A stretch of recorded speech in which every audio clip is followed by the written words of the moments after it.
Okay जी, okay, बिस्मिल्लाहिर्रहमानिर्रहीम। अच्छा, marketing mindset की हम बात करने से पहले थोड़ा एंटरप्रेन्योरियल माइंडसेट पे आते हैं, जो कि आप लोग एक सर्टेन माइंडसेट की ट्रेनिंग से गुजर रहे हैं इस कोर्स के थ्रू। तो I thought it is more apt कि हम जो है वो डिजिटल माइंडसेट की बात से शुरू करें। और डिजिटल माइंडसेट का अंदाज़ा मेरे ख़्याल में अ, इस वक्त से ज़्यादा और कोई वक्त हो नहीं सकता ह्यूमन हिस्ट्री में जिसने लोगों को डिजिटल की अहमियत का अंदाज़ा दिला दिया हो।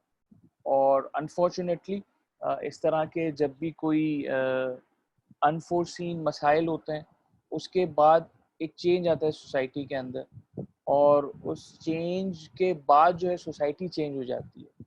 तो वो जो एक बिहेवियर चेंज होता है जिसको शायद 10 साल लगने होते हैं, तो वो इस तरह के अनफोर्सीन इवेंट्स जो होते हैं, दे एक्ट एज कैटलिस्ट। इसकी सबसे अच्छी एग्जांपल जो है ये जूम का सॉफ्टवेयर है, जिसकी बदौलत हम आज कनेक्ट हुए हैं। अ, ये सॉफ्टवेयर पहले भी मौजूद था, लेकिन इस तरह इस सॉफ्टवेयर की यूटिलाइजेशन अक्रॉस द बोर्ड किसी ने इन्विजन नहीं की थी। लोग थे काम कर रहे थे मल्टी नेशनल ऑफिसेज वगैरह के अंदर, या मुख्तलिफ टाइम जोन्स में आप काम करते थे, तो वहाँ इसकी एप्लीकेशंस थी। लेकिन अब Zoom is a very common name. जो लोग वर्क फ्रॉम होम कर रहे हैं, work from home is again a new terminology. तसव्वुर नहीं था कि people could be working from home, लेकिन अब दिस इज़ समहाउ नॉर्म का हिस्सा है कि जो है वो लोग जो है वो आराम से समझ लेते हैं कि जी ठीक है, घर से बैठ के भी काम किया जा सकता है। थोड़ा सा इंट्रोडक्शन जी। मेरा नाम मुनव्वर जमाल है। मैं 2009 में आईबीए में ग्रेजुएट हुआ था, तो 11 साल हो गए। और I identify myself as a learner. तो मैं कोशिश ये करता हूँ कि कुछ नया सीखूँ, जो सीखा है वो लोगों के साथ शेयर करूँ। और आज की भी मेरी कोशिश यही होगी कि मैं हमारी आज की जो इंटरेक्शन है उसको एक लर्निंग एक्सपीरियंस के अंदर क्रिएट करूँ। एक डिस्कशन के साथ हम कुछ सीखें, और उस चीज़ को जहाँ हमें मौका मिलता है उसको इम्प्लीमेंट करें। कुछ ब्रांड्स हैं जिनके साथ मैंने काम किया है, जिसमें कि इंडस मोटर कंपनी के ब्रांड्स हैं, टोयोटा और डायहाट्सू। बीएमडब्ल्यू है मिडल ईस्ट में, पाकिस्तान सुपर लीग, हमदर्द, मोबिलिंक, हबीब बैंक लिमिटेड, चाइना यूनियन पे। और जो सबसे बड़ा ब्रांड है जिस पे आप मुझे काम करने का मौका मिल रहा है, वो आप तमाम लोग हैं। क्योंकि फ्यूचर में मैं एक्सपेक्ट ये करता हूँ कि आप जो है वो कोई ना कोई ब्रांड के पीछे जो एक पर्सनैलिटी होगी, उसमें आप लोगों का इंशाल्लाह शुमार होगा। तो it is a privilege and honour for me कि शाहिद साहब ने मौका दिया, और आप लोग जो है हम एक ये सेशन में हैं जहाँ हम एक अच्छे एक्सपीरियंस में कुछ सीखेंगे। ओके, कुछ हाउस रूल्स हैं। I think you are well aware कि जी माइक अपने बंद रखने हैं। मैं दरमियान में कई दफ़ा पूछा करूँगा कि if there are any question, तो इसके अंदर एक सेटअप होता है कि रेज़ हैंड। तो जो भी मॉडरेटर हैं वो आपको कहेंगे कि नाम लेकर कि जी फ़लाँ साहब या फ़लाँ साहिबा जो है बात करें। तो उसके बाद जो है हम बात करेंगे, और हमने प्लान किया है कि तकरीबन 90 मिनट का ये सेशन होगा। अच्छा, हम शुरू करते हैं जी डिजिटल के ऊपर। पहले हम बजाय इसके कि हम डिजिटल मार्केटिंग के ऊपर डायरेक्टली आ जाएं, हमें ये पूछना पड़ेगा अपने आप से कि जी डिजिटल है क्या। बहुत ज़्यादा डिजिटल का इस्तेमाल आजकल फ्रीक्वेंटली हो रहा है। तो ये मुझे बड़ी अच्छी तस्वीर मिल गई कि जिसके अंदर एक ही शेप है। अगर आप नोट करें कि जो रिकॉर्ड ग्रामोफोन के रिकॉर्ड थे वो भी एक सर्कुलर डिस्क थी, और उसके बाद अब जो मॉडर्न रिकॉर्ड्स हैं डीवीडी की फॉर्म में, वो भी एक सर्कुलर डिस्क ही है। तो ये फिर ये डिजिटल क्या है, कैसे हो गया। डिजिटल क्लॉक की हम एग्जांपल देखते हैं, फिर हमारे पास जो एक एनालॉग क्लॉक्स होती थी घरों में, उनकी एग्जांपल है। और मुख्तलिफ ऐसी अशिया हैं जो कि पहले एनालॉग या उसकी फॉर्म में हुआ करती थी, अब वो है डिजिटल की फॉर्म के अंदर होती है। डिजिट का जो वर्ड है, अगर हम इस पर ज़रा गौर करें तो इस वर्ड का मतलब जो है वो क्वांटिटी की रिप्रेजेंटेशन है। जो लोग कंप्यूटर साइंस से वाकिफ़ हैं कि जो डिजिट्स का जो सिस्टम है, 3 सिस्टम्स हैं जो कि एप्लीकेबल होते हैं, क्वांटम साइंस और कंप्यूटेशनल साइंस के अंदर, जिसके अंदर आप बाइनरी सिस्टम की बात करते हैं, 0 1 की, फिर आप ये नॉर्मल डिजिट सिस्टम है 1 से लेकर 0 तक, और उसके बाद हेक्साडेसिमल है 1 से 0 तक, और ए से लेकर एफ तक के जो लेटर्स हैं। तो जो डिजिटाइज हम कहते हैं अक्सर कि जी डिजिटल रेवोल्यूशन चाहिए, हमें चीज़ों को डिजिटाइज करना है और इस तरह की बात है, तो इन इफेक्ट हम ये कह रहे होते हैं कि हमने उनको क्वांटिफाई करना है। क्योंकि ये बात याद रखिए कि जब तक आप किसी चीज़ को गिन नहीं सकेंगे, आप उसका एनालिसिस नहीं, आप उसको मेजर नहीं कर सकेंगे। जब आप उसको मेजर नहीं कर सकेंगे, आप उसका एनालिसिस नहीं कर सकेंगे ऑब्जेक्टिवली, और जब तक आप ऑब्जेक्टिवली एनालिसिस नहीं कर सकते, तब तक you can not really determine कि what are those undermining reasons जिसकी वजह से कोई भी एक फिनोमेना सक्सेसफुल है कि नहीं है। हम इसी की एग्जांपल देख लें कि आजकल जो है वो लोग मुतासरा लोगों के नंबर शेयर करते हैं कि जी इतने लोग हैं, इतने परसेंट अफेक्टेड लोग दुनिया में हैं, इतने परसेंट लोगों के टेस्ट हो गए और वो सारी चीज़ें। तो जब तक आप उस चीज़ों को क्वांटिफाई नहीं कर पाएंगे, तब तक आप कोई एक्शन नहीं ले सकेंगे। अब इन क्वांटिफिकेशन की एक छोटी सी एग्जांपल पाकिस्तान के कॉन्टेक्स्ट में ये है कि हमारे पास डिस्ट्रिक्ट वाइज डेटा है मुख्तलिफ लोगों का, जिनको के ये बीमारी या ये जो उनके सिम्टम्स हैं।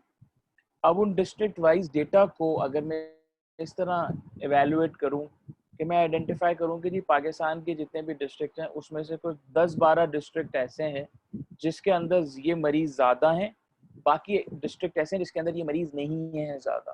तो जहाँ ज़्यादा मरीज हैं, जिनको कि आजकल टर्मिनोलॉजी इस्तेमाल हो रही है हॉट स्पॉट की, कि ये हॉट स्पॉट्स हैं, तो उन हॉट स्पॉट्स को आप रोक सकते हैं। और अगर आपने कहीं लॉकडाउन में फ्यूचर में कहीं नरमी करनी है, तो आप उन एरियाज को खोल सकते हैं जो कि हॉटस्पॉट्स नहीं है, जहाँ पे बहुत कम पेशेंट्स हैं। मुझे भी किसी दोस्त ने बताया कि बहावलपुर एक वाहिद एक शहर है कि जिसके अंदर कोरोना का कोई केस रिपोर्ट नहीं हुआ। तो ये एक उसी वक्त इस तरह के एनालिसिस पॉसिबल हुआ कि हमारे पास ये चीज़ क्वांटिफाई हुई थी। तो अब उसके बाद जो भी हमारा डिसीजन होगा क्वांटिफिकेशन के बाद, उसकी साइंटिफिक रीजनिंग होगी, रादर देन कि ये मेरी पसंद और नापसंद है।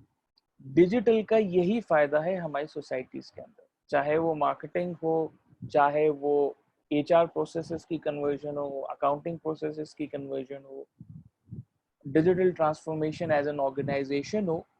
आप डेटा के ऊपर रिलाई करने शुरू कर देते हैं। आप अपनी जो प्रैक्टिसेस हैं उनको अपनी पर्सनल पसंद नापसंद से बालातर होके you are led by data. तो इसी थॉट को कंटिन्यू करते, जिस तरह एंटरप्रेन्योरल माइंडसेट है, डिजिटल माइंडसेट में देखो सबसे इम्पोर्टेंट चीज ये है कि you have to quantify things. आप चीजों को मेजर करेंगे ताकि उनको ऑब्जेक्टिवली एनालाइज किया जा सके, और उसके बाद जो डिसीजन हो, that decision is data led decision. Evolution की बात हुई, बहुत सारे लोग जो है वो कहते हैं कि जी इंसान over period of time evolve हुआ। जो चीज़ मुझे समझ में आती है इस तस्वीर में वो ये है कि हमने जब शुरू किया था तब भी हमारी गर्दन झुकी हुई थी और अब भी गर्दन झुकी हुई है। तो इसी तरीके से हमारी एक एवोल्यूशन है। अब जो है आफ्टर लॉकडाउन स्क्रीन टाइम जो है वो बहुत ज़्यादा लोगों का डिवाइसेस के साथ और मल्टीपल डिवाइसेस की कंजम्पशन के साथ बढ़ गया है।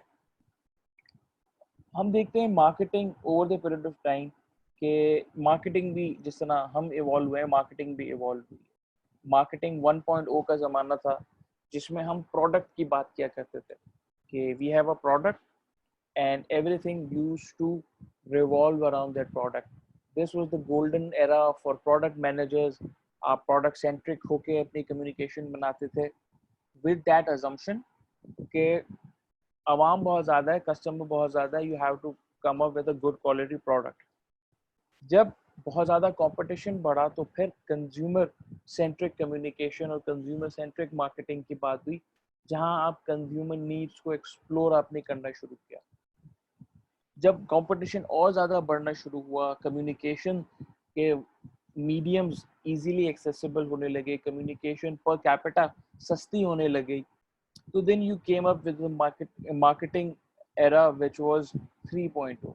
इस marketing era के अंदर brands started talking in terms of purpose कि brands का मकसद सिर्फ यही नहीं है कि आपकी एक specific unmet need को पूरा करें, but they exist to solve some higher purpose. और यही वो era है जिसके अंदर हमें इस तरह के communication मिलते हैं जिस तरीके से brands have taken positions that are for higher good positions, कि वो बेहतरी की उन्होंने बात की. ये वही एरा है जिसके अंदर हमने देखा कि सर्फ एक्सेल जो है वो फंक्शनल कम्युनिकेशन, जिसके अंदर वो दिखाते थे कि किस तरीके से ज़र्रात जो है वो एक्शन में आते हैं और कपड़ों को साफ करते हैं, से दाग तो अच्छे हैं कि ऊपर गए, डर्ट इज़ गुड. ये उसी ज़माने की कम्युनिकेशन है कि जब हमने सोचा कि दाग तो लगेंगे लेकिन द बिगर ऑब्जेक्टिव और द हायर पर्पस इज कि learning should never stop for a child, और या आपके एक्सपीरियंसेस जो हैं वो ख़त्म नहीं हो. तो अगर दाग लग जाते हैं तो कोई इशू नहीं है, सो उसके लिए सर्फ एक्सेल है. जिस एरा में आजकल हम हैं that is human centric. Human centric हम इसको इसलिए कहते हैं बिकॉज जब हम ये देखें कि हाउ कम्युनिकेशन हैज़ इवॉल्व, जो कम्युनिकेशन मीडियम्स हैं वो कैप्टिव ऑडियंसेस ढूंढ रही हैं, और इस वक्त कम्युनिकेशन को सबसे ज़्यादा कैप्टिव ऑडियंस मिल रहा है वो मिल रहा है थ्रू मोबाइल डिवाइसेस. कि अगर आप मोबाइल फ़ोन इस्तेमाल कर रहे हैं तो आपकी तवज्जो as compare to computer screen ज़्यादा है. इसी तरीके से जो है वो अगर आप देख रहे हैं कि उसमें टेक्नोलॉजी का क्या रोल आ जाता है. पहले टेक्नोलॉजी डिवाइसेस के थ्रू मल्टीपल कनेक्शन के थ्रू पॉसिबल नहीं होती थी, लेकिन अब आप स्मार्ट टीवी की बात कर रहे हैं, आप स्मार्ट एसी की बात कर रहे हैं, आप स्मार्ट कुकिंग रेंज की बात कर रहे हैं, आप स्मार्ट रेफ्रिजरेटर की बात कर रहे हैं, जहां पर devices are using internet and they are interconnected. ये सफ़र डेविड कॉटलर ने इसको बहुत अच्छे तरीके से मैप आउट कर दिया.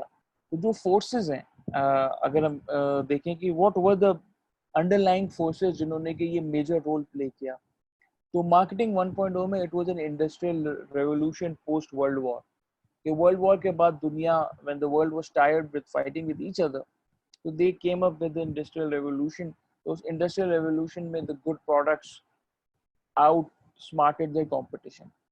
It was followed by information, that how much information you are providing to your customer. उसको आपने किस तरीके से टेक्नोलॉजी का इस्तेमाल किया.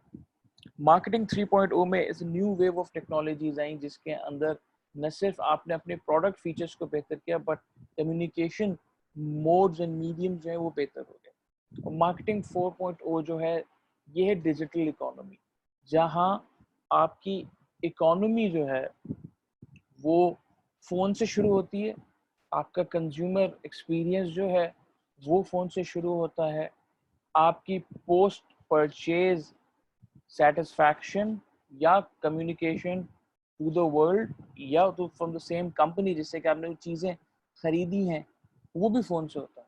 तो your entire thing revolves around your mobile phone. एक मज़े की स्टडी हुई थी, जॉन चिपकेस जो हैं एक रिसर्चर हैं, he has research for Nokia most of his career. तो इन्होंने एक मज़े की स्टडी की मुख्तलिफ मुल्कों में, और ये एक बड़ा मज़े का सवाल भी है, आप लोगों से इसको एवेल्युएट कीजिएगा. कि ये पूछा करते थे कि जी ऐसी क्या 3 चीज़ें हैं कि अगर आपको मैं इमीडिएटली कहूँ कि आपको जो है वो इसी वक्त घर छोड़ के भागना है टू सेव योर सेल्फ, या अगर आप जहाँ पे भी कहीं बैठे हैं, कमरे में बैठे हैं, दफ्तर में बैठे हैं, you have to immediately evacuate, what are the 3 things that you pick up. तो 3 चीज़ों में लोगों ने नाम लिया कि जी हम अपना जो बैकपैक है, पर्स है, जो बैग है वो उठाएंगे. उसके बाद जो है हम अपनी चाबियों का गुच्छा जो है वो उठाएंगे, क्योंकि उसमें हमारी घर की चाबी भी है, हमारी गाड़ी की चाबी भी है, और हम इसमें जो है अपना मोबाइल फ़ोन उठाएंगे. तो ये 3 चीज़ें थी. मेजॉरिटी ऑफ द पार्टिसिपेंट्स ने यही कहा, और अक्रॉस मेनी कंट्रीज ये रिसर्च हुई. उसके बाद उसने इसको नैरो डाउन किया 2 पे कि जी इसमें से एक चीज छोड़ दें, इतना भी टाइम नहीं है कि 3 चीजें आप उठा सकें, 2 चीजें उठानी है, आप कौन सी 2 चीजें उठाएंगे? तो उन 2 चीजों में से जो है लोगों ने चाबियां उठाई ज्यादातर, और अपना मोबाइल फोन उठाया। और फिर जब उसने इस चीज को फर्दर ट्रंकेट किया कि जी आपके पास एक ही चॉइस है, 89% लोगों ने जो है आपका मोबाइल फोन उठाया। उसकी वजह ये थी कि द रीजन वाज कि फोन वही चीज है कि जी आप राइड है, अगर आपके पास गाड़ी नहीं है तो आप उबर करीम जो है वो भी फ़ोन के थ्रू बुक कर सकते हैं। आप जो है एयरबीएनबी के अंदर रह सकते हैं, वो भी फ़ोन के थ्रू बुक हो सकती है। आप खाना फ़ोन के थ्रू ऑर्डर कर सकते हैं। आपके जो बैंक है वो फ़ोन के थ्रू है। और इस वायरस के थ्रू जितनी डिजिटल इकोनॉमी में थर्ड वर्ल्ड कंट्रीज़ के अंदर लीपफ्रॉग लिया है, वो हमें नज़र आ रहा है कि किस तरीके से लोग जो है पहले डिजिटल अकाउंट खोलने के लिए आप उनसे बायोमेट्रिक वेरिफिकेशन का कहते थे, तो लोग अजीब तरीके से बिहेव करते थे। हमारे स्टेट बैंक ने रूल्स जो हैं वो सॉफ्टन कर दिए हैं in terms of opening basic accounts. Account की जो ऑपरेशंस हैं, उन अकाउंट ऑपरेशंस को बहुत ज़्यादा स्मूथ लाइन कर दिया गया है। एक नई ऑर्गेनाइजेशन ने अपनी एक प्रोडक्ट लॉन्च की है सादा पे के नाम से, जो कि जो मुख्तलिफ ट्रांजैक्शंस हैं उन ट्रांजैक्शंस के ऊपर जो फीस है, दे क्लेम कि जी हम कोई फीस चार्ज नहीं करेंगे, और वो आपको एटीएम कार्ड भी बना के देंगे। तो जिस तरह एक हम मार्केटिंग के लोग हैं तो हमें मार्केटिंग के मैसेजेस अफेक्ट नहीं करते, लेकिन मैंने फिर भी एक्सपेरिमेंटली उसकी ऐप डाउनलोड की, तो मुझे मैसेज आया कि जी आप कोई 85,000 में नंबर पे हैं, तो आप जो है अपनी बारी का इंतज़ार करें और आपको जो है वो अकाउंट एक्टिवेशन के लिए जो है वो राब्ता किया जाएगा। तो दीज आर अनप्रेसिडेंटेड नंबर्स। पहले हम किसी भी ऐप डेवलपमेंट की बात करते थे जो डिजिटल पेमेंट्स को फैसिलिटेट कर सके, तो इसका जो है एडवांटेज लोगों को समझ में नहीं आता था। लेकिन अब डिजिटल पेमेंट्स, क्योंकि लोग बैंकों में नहीं जा पा रहे हैं, तो इसलिए लोग समझ रहे हैं कि इस तरीके से भी चीज़ें आप खरीद सकते हैं। ई कॉमर्स को इससे बहुत बूम मिला है। मैं सुबह ही देख रहा था कि हमारे आईबी के ही अलुमनाई हैं, उनका एक वेंचर है टेलीमार्ट, और टेलीमार्ट जो है ये पाकिस्तान में in terms of volume 3rd या 4th नंबर पे आता है। तो उन्होंने रिपोर्ट किया है कि जी इनके पिछले साल के एवरेज सेल से अप्रैल में जो सेल हुई है उसमें 1000% इजाफा हुआ है। तो इतना बड़ा इजाफा जो था वो एक्सपेक्ट नहीं कर रहे थे, लेकिन इन द मीन टाइम इन्होंने अपने सिस्टम्स को बेहतर किया, इन्होंने अपने डिलीवरी मैकेनिज्म को बेहतर किया, प्रोडक्ट कैटलॉगिंग को बेहतर किया।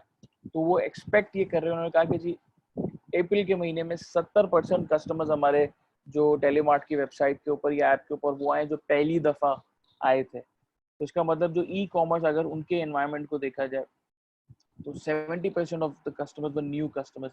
इतनी बड़ी तादाद में लोगों का इन्फ्लक्स जो है वो बहुत मुश्किल से होता है, तो it's a blessing for that specific sector. Customers भी इवॉल्व हुए, मार्केटिंग तो इवॉल्व हुई, कस्टमर्स भी उसके साथ इवॉल्व हुए। वो कैसे इवॉल्व हुए? पहले जी पैसिव कस्टमर्स होते थे, दिस इज बिफोर 1950 जब इंडस्ट्रियल रेवोल्यूशन थी, लेस चॉइस होती थी, जाहिर है कम्युनिकेशन मीडियम बहुत कम थे, तो there were very little ways of creating that choice. और डिमांड और सप्लाई का फंक्शन था जो प्योर इकोनॉमिक्स के मेथड्स हैं, उस तरीके से होता था कि जिस चीज़ की डिमांड ज़्यादा हो जाती थी और सप्लाई कम हो जाती थी, प्राइसिंग फिर उसी कर्व को फॉलो करती थी। 50s के बाद से जब सर्विस इंडस्ट्री का हमने सुनना शुरू किया कि जी कस्टमर को सर्व करना है, कस्टमर सर्विस एक इम्पॉर्टेंट फंक्शन बनना शुरू हुआ, तो एक एक्टिव कंज्यूमर बनना एक स्टार्ट हो गया, और एक कंज्यूमरिज्म का जो फिनोमेना वो आया। ट्रेडिशनल मार्केटिंग का ये गोल्डन एरा था जिसके अंदर जितना भी मार्केटिंग और ब्रांडिंग का जो क्लासिकल काम हुआ वो 1960s और 70s के अंदर हुआ। और मार्केटिंग जो थी वो कहा गया कि जी आपने डिमांड बढ़ानी है, और डिमांड बढ़ाने का जो फंक्शन था या वो जिम्मेदारी वाज गिवन टू मार्केटिंग, और मार्केटिंग पे through communication in various methods जो है वो डिमांड बढ़ाती थी। तो कंज्यूमर्स की जो डिमांड थी वो बढ़ाने के लिए फोकस होना शुरू हो गया through various phase of communication. जब हम 1990s के बाद इंटरनेट एरा शुरू हुआ तो इट वाज को creating the customer. Internet era ने जो एक मजे की चीज की वो थी कि access of information was easy. I am not sure कितने लोगों ने इंसाइक्लोपीडिया ब्रिटानिका उनके घरों में होगा। ये बहुत मैसिव वॉल्यूम्स की किताबें हुआ करती थी जो इंसाइक्लोपीडिया लोगों के घरों में लोग रखते थे, और वो बड़ी एक सेक्रेट किस्म की बुक समझी जाती थी कि जी आप इंसाइक्लोपीडिया से कोई चीज देख रहे हैं, और ये लोग बड़ा इम्प्रेस होते थे कि जी आपके घर में इंसाइक्लोपीडिया है और आप उससे इंफॉर्मेशन निकालते हैं। जैसे ही इंटरनेट आया सारी जो इंफॉर्मेशन जो थी वो ऑनलाइन ट्रांसफर हो गई। तो जिस तरह ऑनलाइन ट्रांसफर हुई तो जो हिस्ट्री ऑफ इंटरनेट है कि किस तरीके से याहू ने डायरेक्टरी फॉर्मेट शुरू किया जिससे कि इंफॉर्मेशन रिट्रीव हो। उसके बाद आर्ची एक सर्च इंजन पोर्टल था जो कि एक तरीके से फाइल्स को रखता था, और आहिस्ता आहिस्ता जो है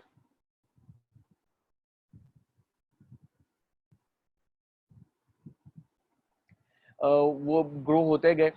तो आज गूगल जिस फॉर्म में है, जिस तरीके से वो क्रॉलर्स के जरिए उसने अल्गोरिदम्स के जरिए एक सर्च इंजन सिस्टम क्रिएट किया हुआ है, access to information is very easy. अब मुझे इतने कोई मैसिव वॉल्यूम रखने की जरूरत नहीं। इनफैक्ट जो मजे की बात यह है कि Wikipedia is almost a perfect source of information for everything now.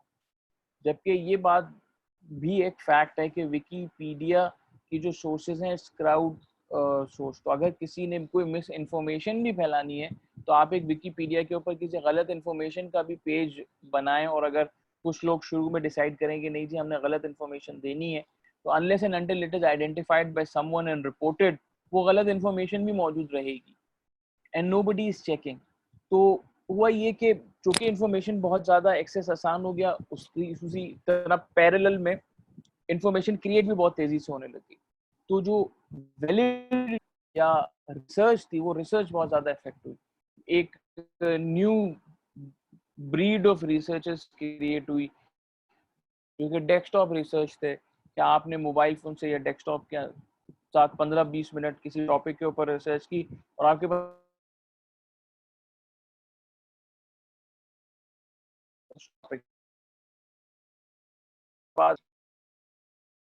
अगर कोई आज जिस लोग नहीं है वो भी बयान करना शुरू कर दें, तो people will start believing it. Because हम जिस तरह व्हाट्सएप पे फॉरवर्डेड मैसेजेस होते हैं, कई इन लोग देमसेल्व्स आगे लिख देते फॉरवर्ड एज रिसीव और भेज देते हैं। अब जिस एज का दो से जिसके जो चीज हुई वो कि ऑन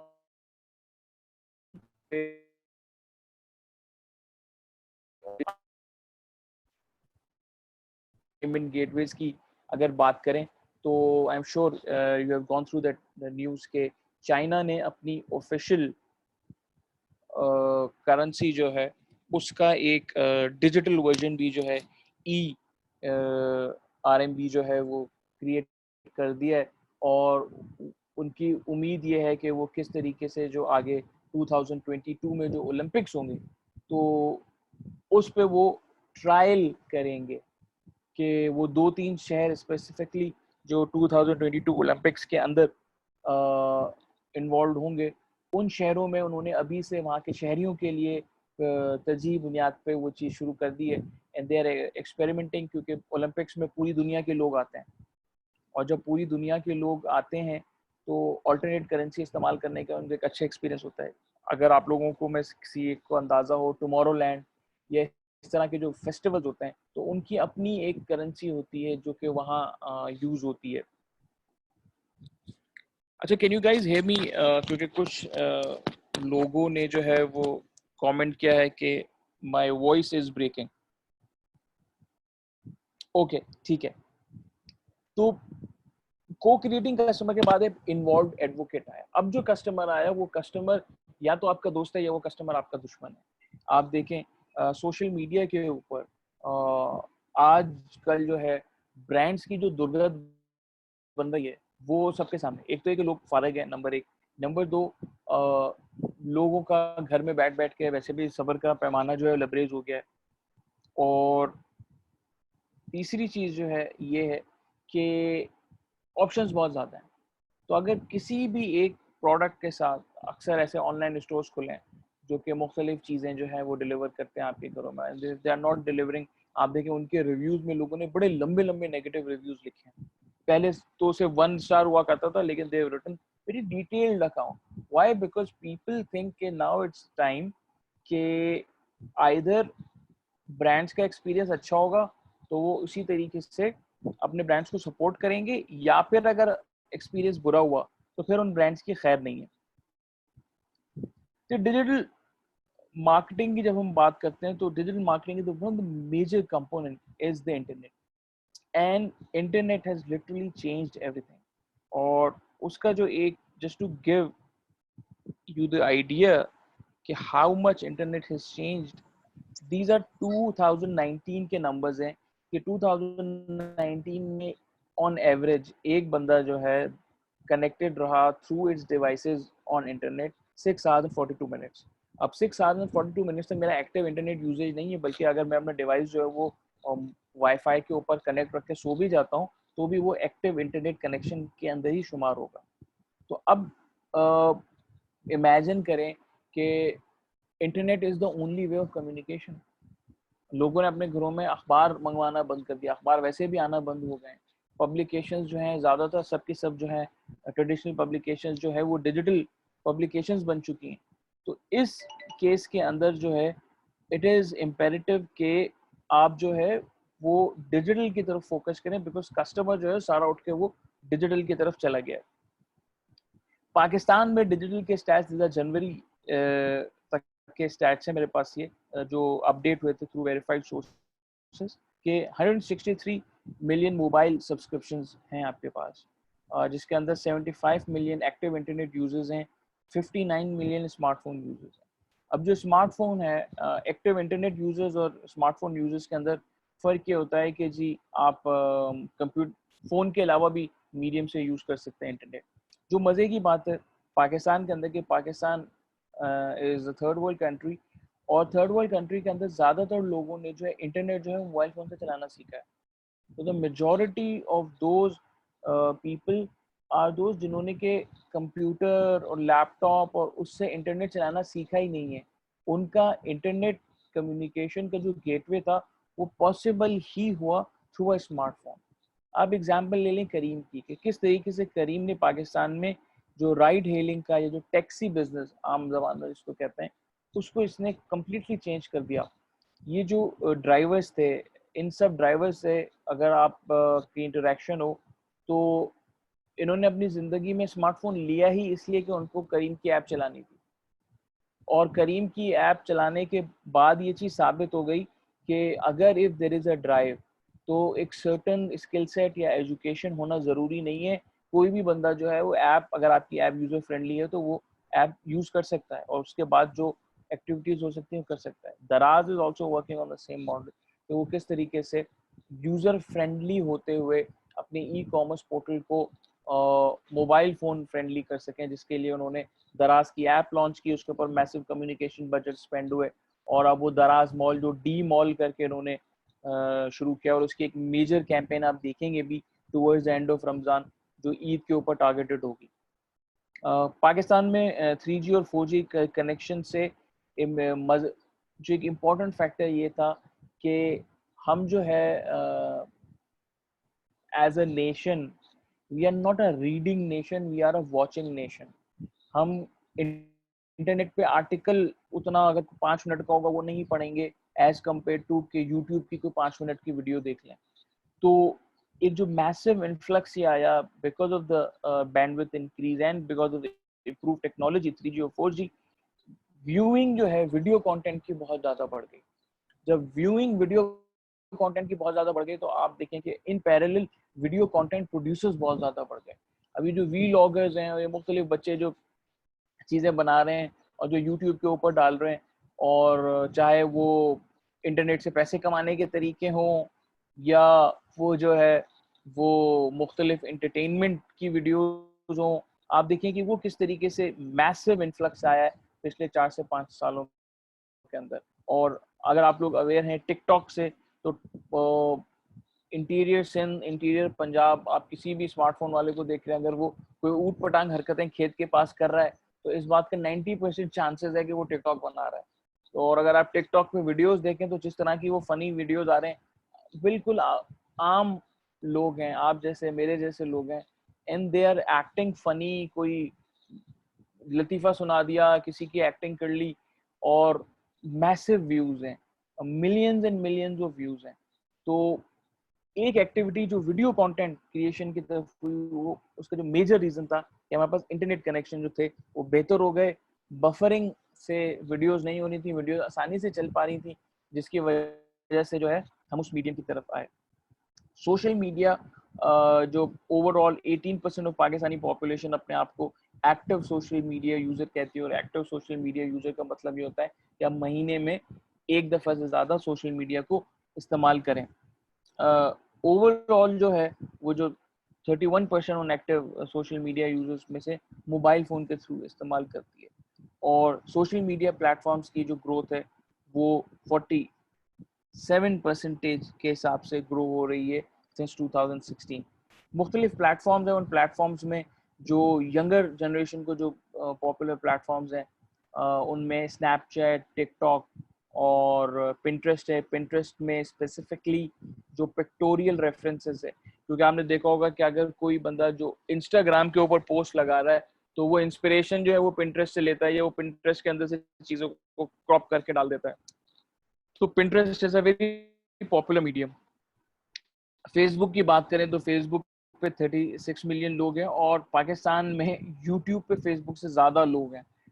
यूट्यूब जो है, गूगल जो है वो क्लेम करता है कि दुनिया का जो दूसरा पहला जो बड़ा सर्च इंजन जो है वो तो गूगल है ही, दूसरा बड़ा सर्च इंजन जो है वो यूट्यूब है। लोग यूट्यूब के ऊपर सर्च करते हैं। यूट्यूब हर साल search results and at the end of the year show करता है। पाकिस्तान के सर्च रिजल्ट्स भी आते हैं, और पाकिस्तान के सर्च रिजल्ट्स में हम देखें तो वो ज़्यादातर इंटरटेनमेंट से रिलेटेड होते हैं। हम कोई एक्ट्रेस को ढूंढ रहे होंगे, किसी एक्टर को ढूंढ रहे होंगे, कोई क्रिकेट रिलेटेड कोई इवेंट हुआ होगा, हम उसको ढूंढ रहे होंगे। तो इस तरीके से चीज़ें हमारी सर्च हिस्ट्री जो है एज ए नेशन बेस्ड है। ब्रांड चॉइसेस में फ़र्क आ गया। पहले जो ब्रांड चॉइसेस थी उनका एक ख़ास तरीका होता था, लेकिन अब जो है brand choices are led, in fact उनकी जो कन्वर्जेशन है वो ही आप सोशल मीडिया से जनरेट करते हैं। जो ब्रांड्स के साथ कनेक्शन था 20 साल पहले, अगर आप हेड एंड शोल्डर्स इस्तेमाल करते थे तो आप हेड एंड शोल्डर्स दुकान पे जाते थे, खरीदते थे, and that's it, that was your connection with the brand. अब अगर आप हेड एंड शोल्डर खरीदते हैं तो इस बात का कभी इम्कान है कि आपने हेड एंड शोल्डर का पेज भी लाइक किया होगा, और हेड एंड शोल्डर जिस तरह मुख्तलिफ सेलिब्रिटीज़ को अपनी प्रोडक्ट इंडोर्स कराने के लिए वक्तन फ़वक्तन लाया होगा, आप उन सेलिब्रिटीज़ के पेजेस को भी लाइक और फॉलो कर रहे होंगे। तो आपका जो कनेक्शन है ब्रांड्स के साथ, वो सिर्फ दुकान और रिटेल की हद तक नहीं है, आप उनको कम्युनिकेशन और सोशल प्लेटफॉर्म्स के ऊपर फॉलो कर रहे होते हैं। और जितने ज़्यादा ये ड्यूरेबल और लाइफस्टाइल गुड्स हैं, उनके केस में इसकी फ्रीक्वेंसी और इंटेंसिटी बहुत ज़्यादा बढ़ जाती है। अ लॉट ऑफ पीपल फॉलो मुख्तलिफ कार पेजेस, और जो कार के जो पेजेस होते हैं उतने वो कस्टमर्स नहीं होते, लेकिन बिकॉज कार्स की एक सर्टेन अट्रैक्शन होती है, इसलिए कार पेजेस के आप यूजर्स के नंबर्स देखेंगे तो you will be surprised. Loyalty is at stake.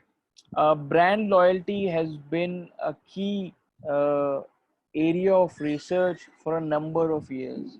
कि ऐसे क्या स्टेप्स किए जाएं कि कस्टमर जो है वो बार बार आपके पास आए, बार बार आपके पास आए। लॉयल्टी जो है वो हमेशा से as a function of availability है।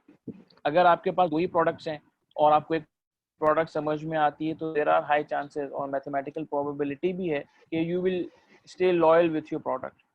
However, when your choices grow, और आपके जो है अवेलेबिलिटी जो है वो बेहतर हो जाए, तो loyalty becomes a question mark. There is a study कि जितनी ज़्यादा आपको चॉइसेस अवेलेबल होती हैं, so there is noise coming from Ahmad रियाज। अगर आप प्लीज अपना माइक स्विच ऑफ कर दें, अहमद रियाज साहब। तो मैं कह रहा था कि loyalty is a function of the choices you have.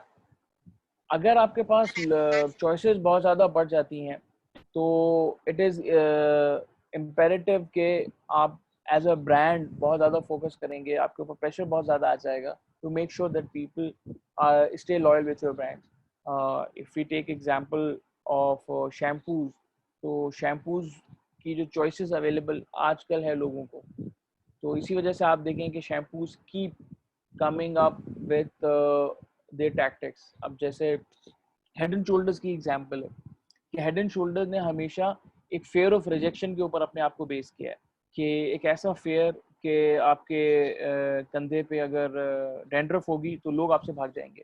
और उस फेयर ऑफ रिजेक्शन को थ्रू आउट आप उनकी जितनी भी कम्युनिकेशन है उठा के देख लें, they build upon that communication कि एक के बाद एक के बाद एक, यहाँ तक कि अब जो लास्ट उनकी कम्युनिकेशन थी वो मैंने देखा कि उन्होंने पहले इन्होंने हमें ये बताया कि जी तेल लगाने से जो है वो खुश्की बैठ जाती है, जो कंघी करने से वापस आ जाती है, इसलिए आप हेड एंड शोल्डर इस्तेमाल करें। फिर कुछ टाइम बाद एक हेड एंड शोल्डर का ऐसा वेरिएंट आया जिसके अंदर तेल की खूबियां भी थी, और उसके बाद जो है अब एक ऐसा हेड एंड शोल्डर आ रहा है कि जो खुश्की पैदा करने वाले जरासीम है उनका खात्मा करे।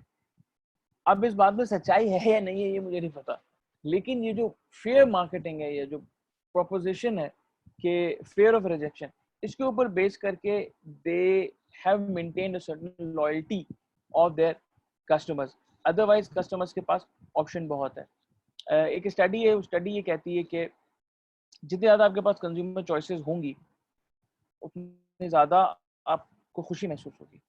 लेकिन फिर एक और स्टडी आई जिसको जो क्रॉसिंग द चेसम किताब के अंदर भी रेफरेंस हुई कि जितनी ज़्यादा आपको चॉइसेस होंगी उतना ज़्यादा आपको दुख भी ज़्यादा होगा। और वो दुख इसलिए होगा because instead of being happy that you had more choices और you chose a specific choice among those available, you will be more worried के वो जो चॉइसेस आपने लेट गो किए हैं या फोर गो किए हैं वो कहीं अच्छी तो नहीं थी।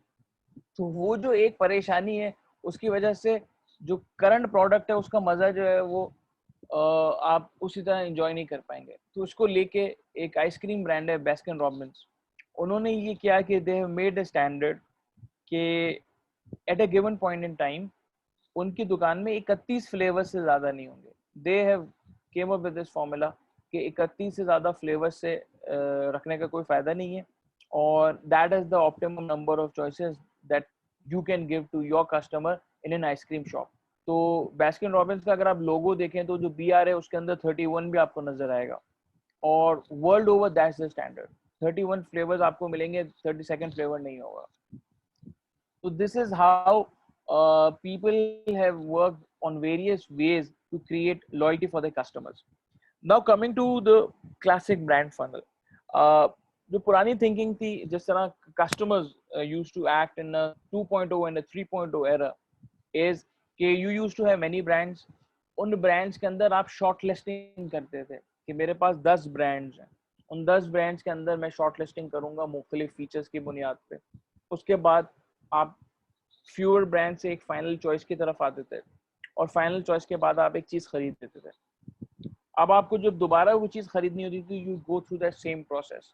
The stronger your relation with the brand, उसका इम्पैक्ट जो है वो इस तरह होता था कि rather than considering a lot of brands again and again, आप जो है वो कोशिश करते थे कि नहीं, मैं जो है एक ब्रांड के साथ लॉयल हूँ तो मैं उस ब्रांड को जो है वो ही प्रेफर करूँ। But since the market was tough and there is always competition, so competition used to come up with those attractive features. So there was constant pressure on brands कि किस तरीके से वो कस्टमर डिसीजन मेकिंग को influence करें। Communication जो थी वो इस तरीके से होती थी कि हर ब्रांड की एक सीजनैलिटी फैक्टर होता है। उस सीजनैलिटी फैक्टर के हिसाब से कम्युनिकेशन बनती थी। जो टीवी कमर्शियल्स थे पहले, वो सारा साल जो है वो शायद एक टीवी कमर्शियल या कई ऐसे ब्रांड्स थे जो 2 साल तक एक ही टीवी कमर्शियल चलाते थे, और उनके जो है स्पेसिफिक मंथ्स होते थे जिसके अंदर कस्टमर्स उनकी प्रोडक्ट्स खरीदते थे। तो वो उससे 15 दिन पहले या 20 दिन पहले जो है उन्होंने ऐड चलाना शुरू किया है, उसका इम्पैक्ट उनको सेल्स के अंदर मिल जाता था। उसके बाद वो फिर अगले सीजन का इंतजार करते थे। अब जो है वो चीज़ें जो है वो चेंज हो गई हैं, और अब it's a continuous process. Top of mind consideration के पास आपके जहन में कुछ ना कुछ ब्रांड्स होते ही हैं, क्योंकि आप मुख्तलिफ तरीके से ब्रांड मैसेजेस जो है वो कम्युनिकेट करते हैं। एक रिसर्च ये बताती है कि मार्केटिंग कम्युनिकेशन के करीबन 10,000 स्टिमुलाई जो है एक एवरेज इंसान डेली एक्सपीरियंस करता है। अब वो किसी भी फॉर्म में हो सकता है। आप रास्ते में जा रहे हैं, कोई बिलबोर्ड एडवर्टाइजिंग है, इंटरनेट के ऊपर आपने कोई ऐड देख लिया, मैसेजेस आपको मिल रहे हैं, और मोबाइल कम्युनिकेशन हो रही है। तो 10,000 मार्केटिंग स्टिमुलाई आप डेली एक्सपीरियंस करते हैं। उसके बाद आप एवेलुएट कर रहे होते हैं depending on your specific need set, और उस नीड सेट के ऊपर फिर मल्टीपल फैक्टर्स काम करते हैं। जैसे कि आप अगर किसी दोस्त ने बताया कि यार ये स्पेसिफिक प्रोडक्ट है, ये बहुत अच्छी है, तो आपका जो यकीन होता है वो उस प्रोडक्ट के ऊपर बढ़ जाता है, क्योंकि अब आपके दोस्त ने वो चीज़ इस्तेमाल की हुई है, उसका फीडबैक है। तो इन कंसिडरेशन जो एवेल्युएशन का सफ़र है, उसके अंदर जो फीडबैक कंटिन्यूसली जो है वो बिल्ड हो रहा होता है, और फिर उसके अंदर से आप किसी एक प्रोडक्ट को चूज करके खरीद लेते हैं। असल प्रोसेस खरीदने के बाद स्टार्ट होता है। खरीदने के बाद once you enjoy the product, you become an advocate, and once you become an advocate of that product, you form a loyalty loop, which is an invisible kind of a bond, जो कि आप customer को नजर नहीं आ रहा होता कि वो लॉयल किस तरह हो गया अपने ब्रांड के साथ। लेकिन अगर ये लॉयल्टी लूप के अंदर आपने बना लिया अपने कस्टमर के साथ, तो आप देखें कि बॉन्ड के बाद जो अगर नेक्स्ट सर्कल बाइंग साइकिल आएगा, तो नेक्स्ट बाइंग साइकिल में आप कंसिडर और इवेलुएट के फेज में जाएंगे ही नहीं, आप इमीडिएटली उसी प्रोडक्ट को खरीद लेंगे। And this is what brands are forced to do, कि वो इस लूप को छोटा से छोटा करें, कि आप depending on the product nature, कि वो कितनी फास्ट या उसकी जो ड्यूरेबिलिटी है in terms of its life cycle, तो वो कितनी एफएमसीजी प्रोडक्ट है या कोई ड्यूरेबल गुड है या कोई बहुत लॉन्ग टर्म ड्यूरेबल गुड है, जिसका कि डिसीजन आपने शायद जिंदगी में एक आध दफा ही करना है। तो that loyalty loop is the consideration, कि चीज खरीदे बंदा, उसको एंजॉय करे, उसको एंजॉय करने के साथ उसका वो एडवोकेट बन जाए। और ये चीजें हम ऑब्जर्व कर रहे हैं।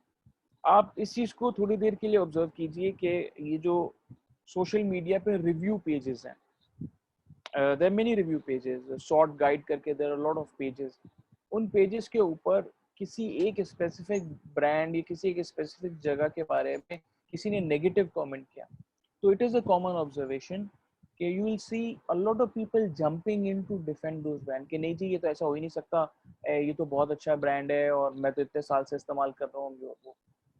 जब आप उन प्रोफाइल्स को देखेंगे तो ये कोई पेड प्रोफाइल्स नहीं होते, या ये उस कंपनी के एम्प्लॉयज नहीं होते, या ये उस ब्रांड में काम करने वाले लोग नहीं होते, ये नॉर्मल लोग होते हैं। लेकिन बिकॉज दे फील वो बॉन्ड उनका इस तरफ होता है कि वो एडवोकेट बन जाते हैं, फ्री ऑफ कॉस्ट एडवोकेट होते हैं वो आपके ब्रांड के, कि जहां उनको इस तरह का मैसेज कहीं पे भी नजर आना शुरू हो गया, तो वो बताना शुरू कर देंगे कि नहीं जी ऐसी कोई चीज़ नहीं है, और आपका ये एक्सपीरियंस ये नहीं होगा, हम तो बहुत अच्छे तरीके से ये चीज़ यूज़ कर रहे हैं। अब चाहे वो होटल एक्सपीरियंसेस हों, ऑटोमोटिव ब्रांड्स हों, उन पे जो डिबेट चलती हैं, जो लॉयल्टी ग्रुप्स बने हुए हैं, एक टोयोटा लवर्स का ग्रुप है, तो एक होंडा लवर्स का ग्रुप है, और आप देखेंगे वो किस तरीके से जो है वो प्रमोट कर रहे होते हैं। इसी चीज़ की जो एक अल्टीमेट एग्जाम्पल है वो मिलती है कि किस तरीके से एक जीप जम्बूरी जो है वो यूएस में होती है, कि जीप के यूजर्स जो है, ड्राइवर्स जो है वो साल में एक दफ़ा जमा होते हैं अपनी जीप्स लेकर, और दुनिया भर में जीप के जो ड्राइवर्स होते हैं वो आते हैं और वो जीप जम्बूरी होती है। इस तरीके से हार्ले डेविडसन के इवेंट्स होते हैं जहाँ पे हार्ले डेविडसन के जो बाइकर्स हैं वो जाते हैं। इनके अंदर ब्रांड फैसिलिटेट तो करते हैं, लेकिन किसी भी बंदे को अपने ब्रांड का एडवोकेट बनाने के लिए उसको जो घर से लाना पड़ता है वो ब्रांड नहीं कर पाते, unless and until there is that unbreakable bond. तो वो जो एक पैशन है, वो उस पैशन की तरफ जो है वो हमें जो है वो जाना पड़ेगा, क्योंकि जो कस्टमर का जो डिसीजन जर्नी है, वो डिसीजन जर्नी जो है वो हम बार बार नहीं चाहेंगे कि उस जहमत से गुजरे कि बहुत ज़्यादा हमने चीज़ें जो है वो सर्च करना शुरू की। इन चीज़ों की मार्केटिंग इम्प्लीकेशंस भी हैं। अब there are two marketing implications जो कि मेरी नज़र में है। One is that it helps you to shift focus. Marketing spend जब हम करते हैं और हम मीडिया पे स्पेंड करते हैं, तो ये बड़ा इंपॉर्टेंट होता है कि जी आप किस स्टेज पे स्पेंड कर रहे हैं और आप कौन से कस्टमर को टारगेट करके स्पेंड कर रहे हैं। जब आप कस्टमर डिसीजन जर्नी मॉडल को फॉलो करना शुरू करते हैं, तो you can allocate spend on various media channels based on कि आपके कस्टमर्स जो हैं वो किस स्टेज के ऊपर हैं। फॉर एग्जाम्पल, आपके कस्टमर्स जो हैं उस प्रोडक्ट को इवेल्युएट के फेस के ऊपर हैं, तो जब वो इवेल्युएट कर रहे हैं या उस फेस के ऊपर मौजूद हैं, तो आपका कम्युनिकेशन मैसेज बिल्कुल डिफरेंट होगा एज कंपेयर टू जब वो खरीद चुके हैं या जब वो एडवोकेट बन चुके हैं। इसकी एग्जांपल आपको नज़र आएगी। एरियल की हम एग्जांपल लेते हैं। एरियल जो है वो अपने कस्टमर्स को दो तरीके से कम्युनिकेट करता है टीवी के ऊपर। एक एरियल जो है हमें मैसिव कंसिडरेशन ड्राइव होती है, जिसके अंदर वसीम अकरम साहब आते हैं और वो मुख्तलिफ ख़वातीन के साथ जो है वो एक शो कर रहे होते हैं, जिसके अंदर हमें नज़र आता है कि वो दिखाते हैं कि जी हो जाए मुकाबला, और फिर वो एरियल हू करके भी गाना गा रहे होते हैं और ख़वातीन का एक जमघटा है और वो देख रही हैं कि किस तरीके से जो है एरियल ने सफाई कर दी। तो ये जो कम्युनिकेशन है, this is design for people who are at the consider stage. लेकिन ऐसे भी कम्युनिकेशन एरियल की आती हैं जिसके अंदर आप दिखाते हैं कि एक हाउसवाइफ है, वो अपनी एक पर्सनल स्टोरी बयान करती हैं, और वो अपनी पर्सनल स्टोरी ये बयान करती हैं कि जी मेरे शौहर जो हैं वो काम करने के लिए जाते हैं, तो लोग उनको देखते हैं तो उनके कमीज़ पे दाग लग जाते थे और वो साफ़ नहीं होते थे, तो वो भी खुश नहीं होते थे और उनका इंप्रेशन भी सही नहीं पड़ता था। फिर मैं जो है वो एरियल ले आई, मुझे मेरी पड़ोसन ने बताया, और एरियल के इस्तेमाल करने से उनके कपड़े इतने साफ़ हो गए और इतने खूबसूरत नज़र आते हैं कि सारे लोग जो हैं उनसे इम्प्रेस्ड हैं और वो भी मुझसे बहुत ज़्यादा इम्प्रेस्ड हैं। ये एक स्टोरी हो गई। एक स्टोरी ये हो गई कि एक माँ जो है वो ये स्टोरी शेयर कर रही है कि किस तरीके से एक उजली सफ़ेद शर्ट उसने अपने बच्चे के लिए धोई, तो उससे उस बच्चे का कॉन्फिडेंस बिल्ड हो गया। अब these stories are promoting advocacy. वो कस्टमर्स अगर आप देखें तो ये जो कस्टमर्स हैं और ये जो कैरेक्टर्स हैं, ये कैरेक्टर्स मॉडल्स नहीं होते। ये आम कस्टमर जिस तरह का दिखता है उस तरह के लोग होते हैं। इसमें ऐड की जो सेटिंग होगी वो दिखाएंगे कि एक मिड सबर्बन एरिया का घर है जिसके अंदर बड़ा सा सहन भी है और बैकग्राउंड भी है, तो वो कोई आलीशान बंगला नहीं दिखाएंगे। तो they are targeting the customer जो कि एवेलुएट फेज के अंदर हो या कंसिडर फेज के अंदर हो या एडवोकेट फेज के अंदर हो, अकॉर्डिंग टू द सेटिंग्स, ताकि वो इजीली रिलेट कर सकें।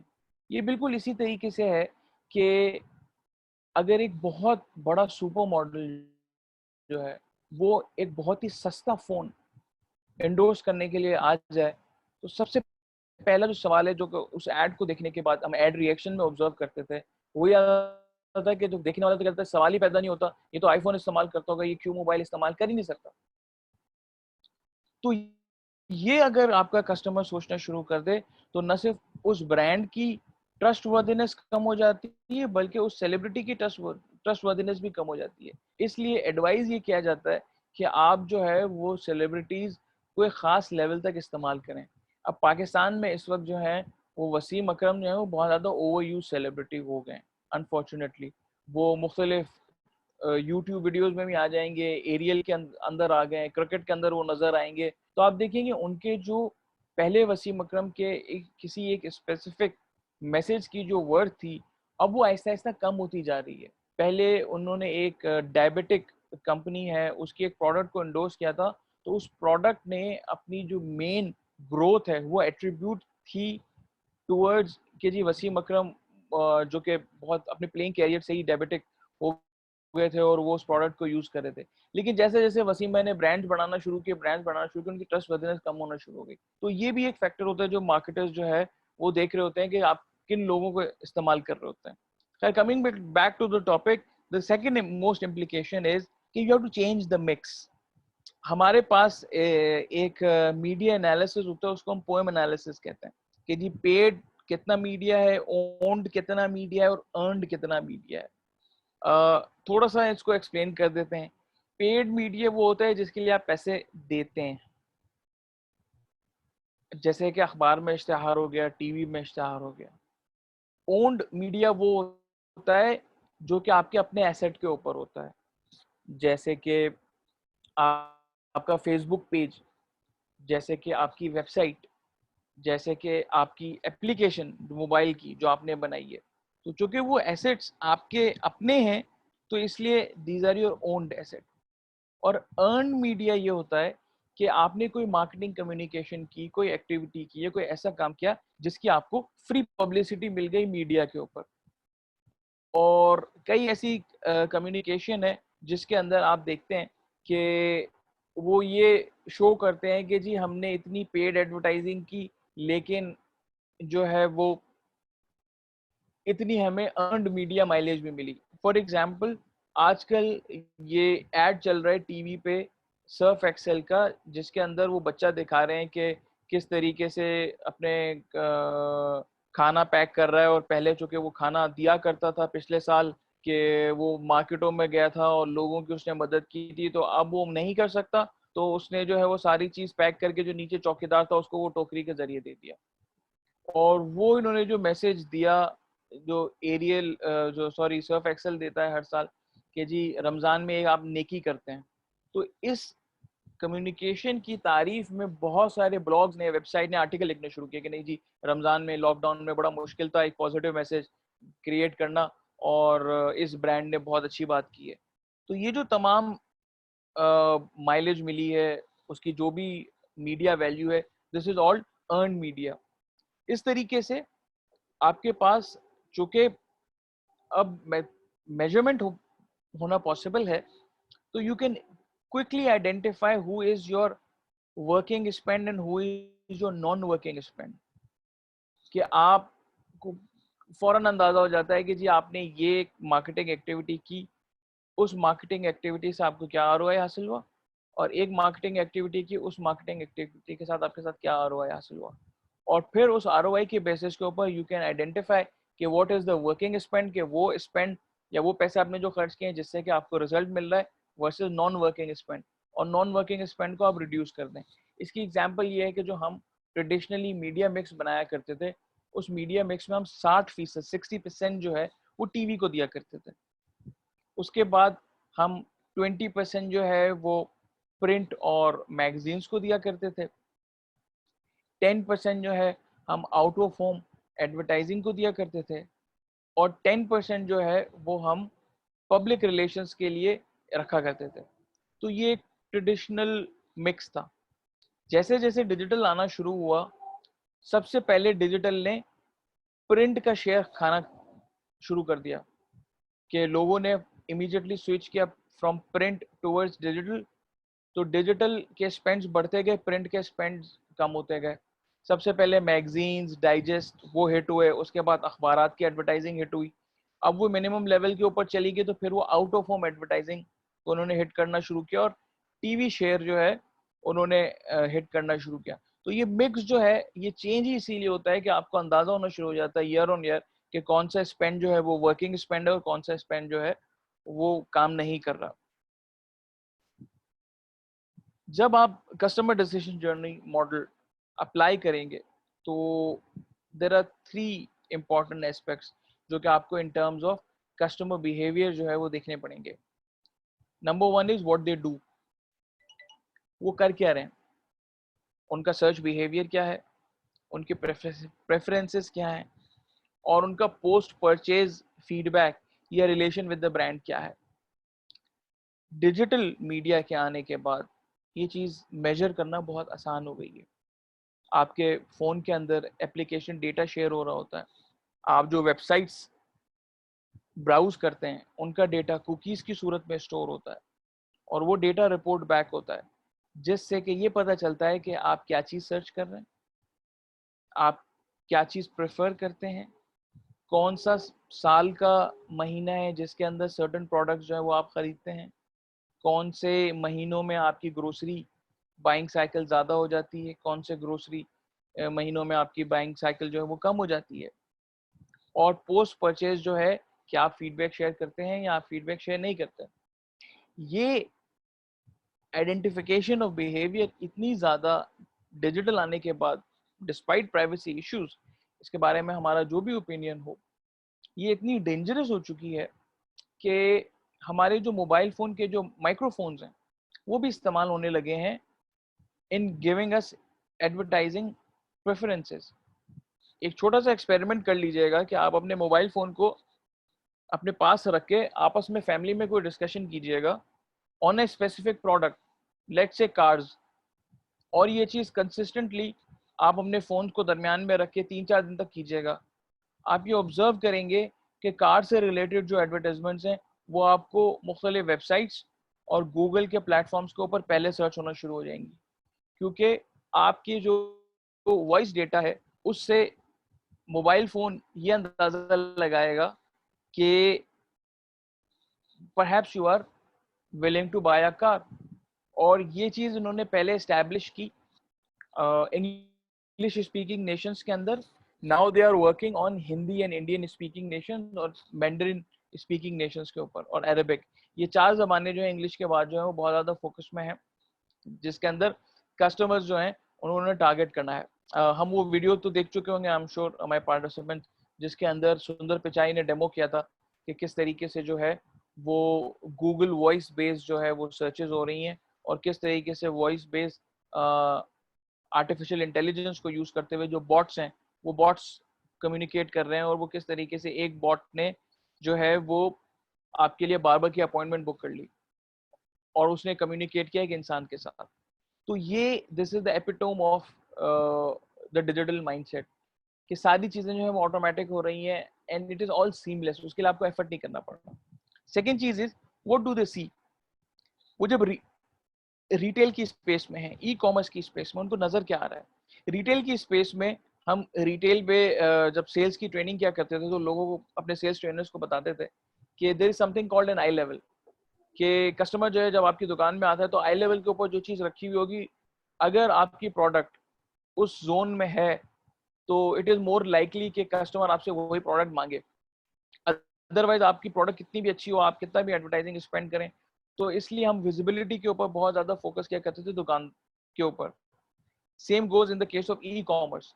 आपने देखा होगा ई कॉमर्स के अंदर जो स्टोर्स हैं वो ऐसा ऐसे चार्ज करना शुरू कर देंगे। ये प्रैक्टिस अमेजोन के ऊपर आ गई है, जिसके अंदर वो प्रेफर्ड रिटेलर होते हैं या हाईली रेटेड या टॉप रेटेड।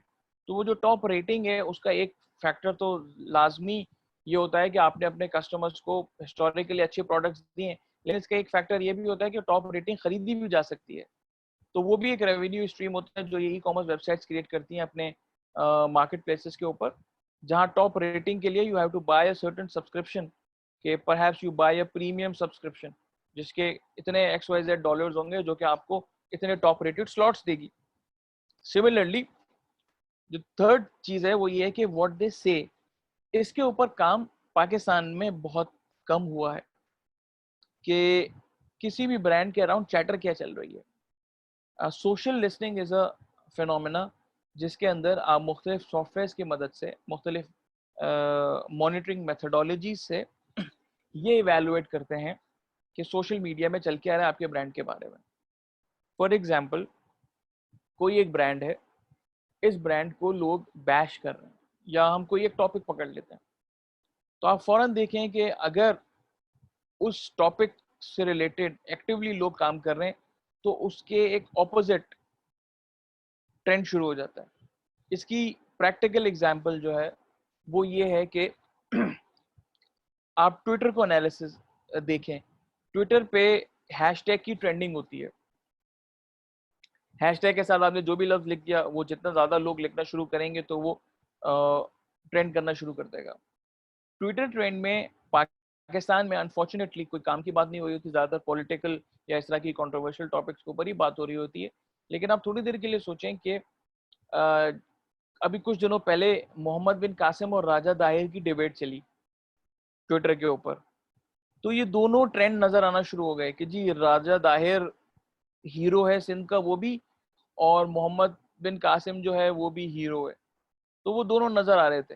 तो ये काउंटर ट्रेंड जिसने बनाया, क्योंकि पहले एक ट्रेंड बना था, उसको काउंटर ट्रेंड जिसने बनाया, they started working. Similarly politics में होता है, आप देखें पीटीआई और पीएमएलएन में वो कोई एक टॉपिक या किसी पर्सनैलिटी को उठाएंगे तो वो किसी को टारगेट करना शुरू करेंगे या किसी को गालियां निकालना शुरू करेंगे, तो जो दूसरा ग्रुप होगा वो बड़ा क्विकली जो है अपना भी एक ट्रेंड बना लेगा। तो आपको दो ऑपोजिट ट्रेंड नजर आना शुरू हो जाएंगे।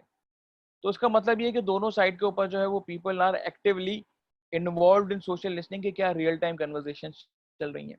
कई जो ट्विटर पे जो ट्रेंड करने वाले जो लोग हैं जिनको के ट्रोल्स कहा जाता है, उनके जो ग्रुप्स हैं वो इसी तरह काम करते हैं कि उनके ग्रुप्स के ऊपर मैसेज आते हैं कि जी ये हैशटैग ट्रेंड करने और ये मैसेज ट्रेंड करना है।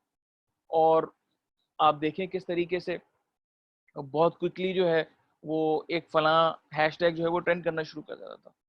तो इसी तरह बड़ा इंपॉर्टेंट है, आप ये एक्टिविटी करके देख लीजिएगा इस सेशन के बाद, कि किसी भी ब्रांड का जो भी आपका फेवरेट ब्रांड हो उसका नाम हैशटैग के साथ आप ट्विटर पे सर्च करें और देखें कि लोग क्या कह रहे हैं। अगर आप के इलेक्ट्रिक उठाएंगे तो लोगों को, या स्वी सदर्न गैस या पीएसओ पाकिस्तानी ब्रांड जो उठाएंगे तो आपको अक्सर कंप्लेंट्स नजर आएंगी। आप किसी बैंक का ब्रांड उठाएंगे तो आपको अक्सर अनरिजॉल्व्ड कंप्लेंट्स और उसके ऊपर लोगों के कमेंट्स और कमेंट्स के कमेंट्स नजर आएंगे। तो ये थ्रेड्स जो हैं कमेंट्स के, ये बड़े ज़रूरी होते हैं ब्रांड्स के लिए कि वो उनको एवेलुएट करें और देखें कि उनके कस्टमर्स जो हैं या पोटेंशियल कस्टमर्स जो हैं उनके बारे में अगर कोई बात करने वाले लोग भी, चाहे वो कस्टमर्स ना भी हो, वो क्या बात कर रहे हैं। क्योंकि अगर कोई आपके ब्रांड के बारे में मिस इन्फॉर्मेशन फैला रहा है तो ये बड़ा ज़रूरी है कि आप उसको उसी पॉइंट के ऊपर करेक्ट करें। अगर आप करेक्ट नहीं करेंगे तो अक्सर लोग परसेप्शन जो है वो आपकी कंपनी का, आपके ब्रांड का आपसे पूछ के नहीं बनाएंगे, वो परसेप्शन बनाएंगे जो सोशल मीडिया के ऊपर प्रेवेलेंट होगा। तो this is one of the biggest implication जो कि आप कस्टमर डिसीजन जर्नी मॉडल के ऊपर आते हैं तो आपके ब्रांड के साथ हो सकती है। अब एक एग्जांपल देखते हैं। गर्मियों का मौसम है, हमारे एक दोस्त हैं मुर्तज़ा, उन्होंने जो है वो पब्लिसाइज, हाँ जी अदनान आपका बिल्कुल ऑब्जर्वेशन ठीक है कि इसी तरीके से होता है और ये स्ट्रेंज नहीं है, this is part of the practice. तो गर्मियों का सीजन है, हमारे एक दोस्त हैं मुर्तज़ा, उन्होंने जी फेसबुक के ऊपर एक ग्रुप है टेक एक्सेस, जिसके अंदर ये इलेक्ट्रॉनिक्स और गैजेट्स और उस तरह की चीज़ों के ऊपर लोग इंफॉर्मेशन सीख कर रहे होते हैं, मशवरा ले रहे होते हैं। उन्होंने लिखा जी, hello friends, need to buy an inverter 1.5 ton AC, please guide which one. अच्छा, अब वो मार्केट का सर्वे भी कर चुके हैं। वो कह रहे हैं कि जी डाइकिन इज टू एक्सपेंसिव 155 के, मित्सुबिशी अराउंड 80 के, but saying it's quality has gone down and assembling in Lahore, feeling confused.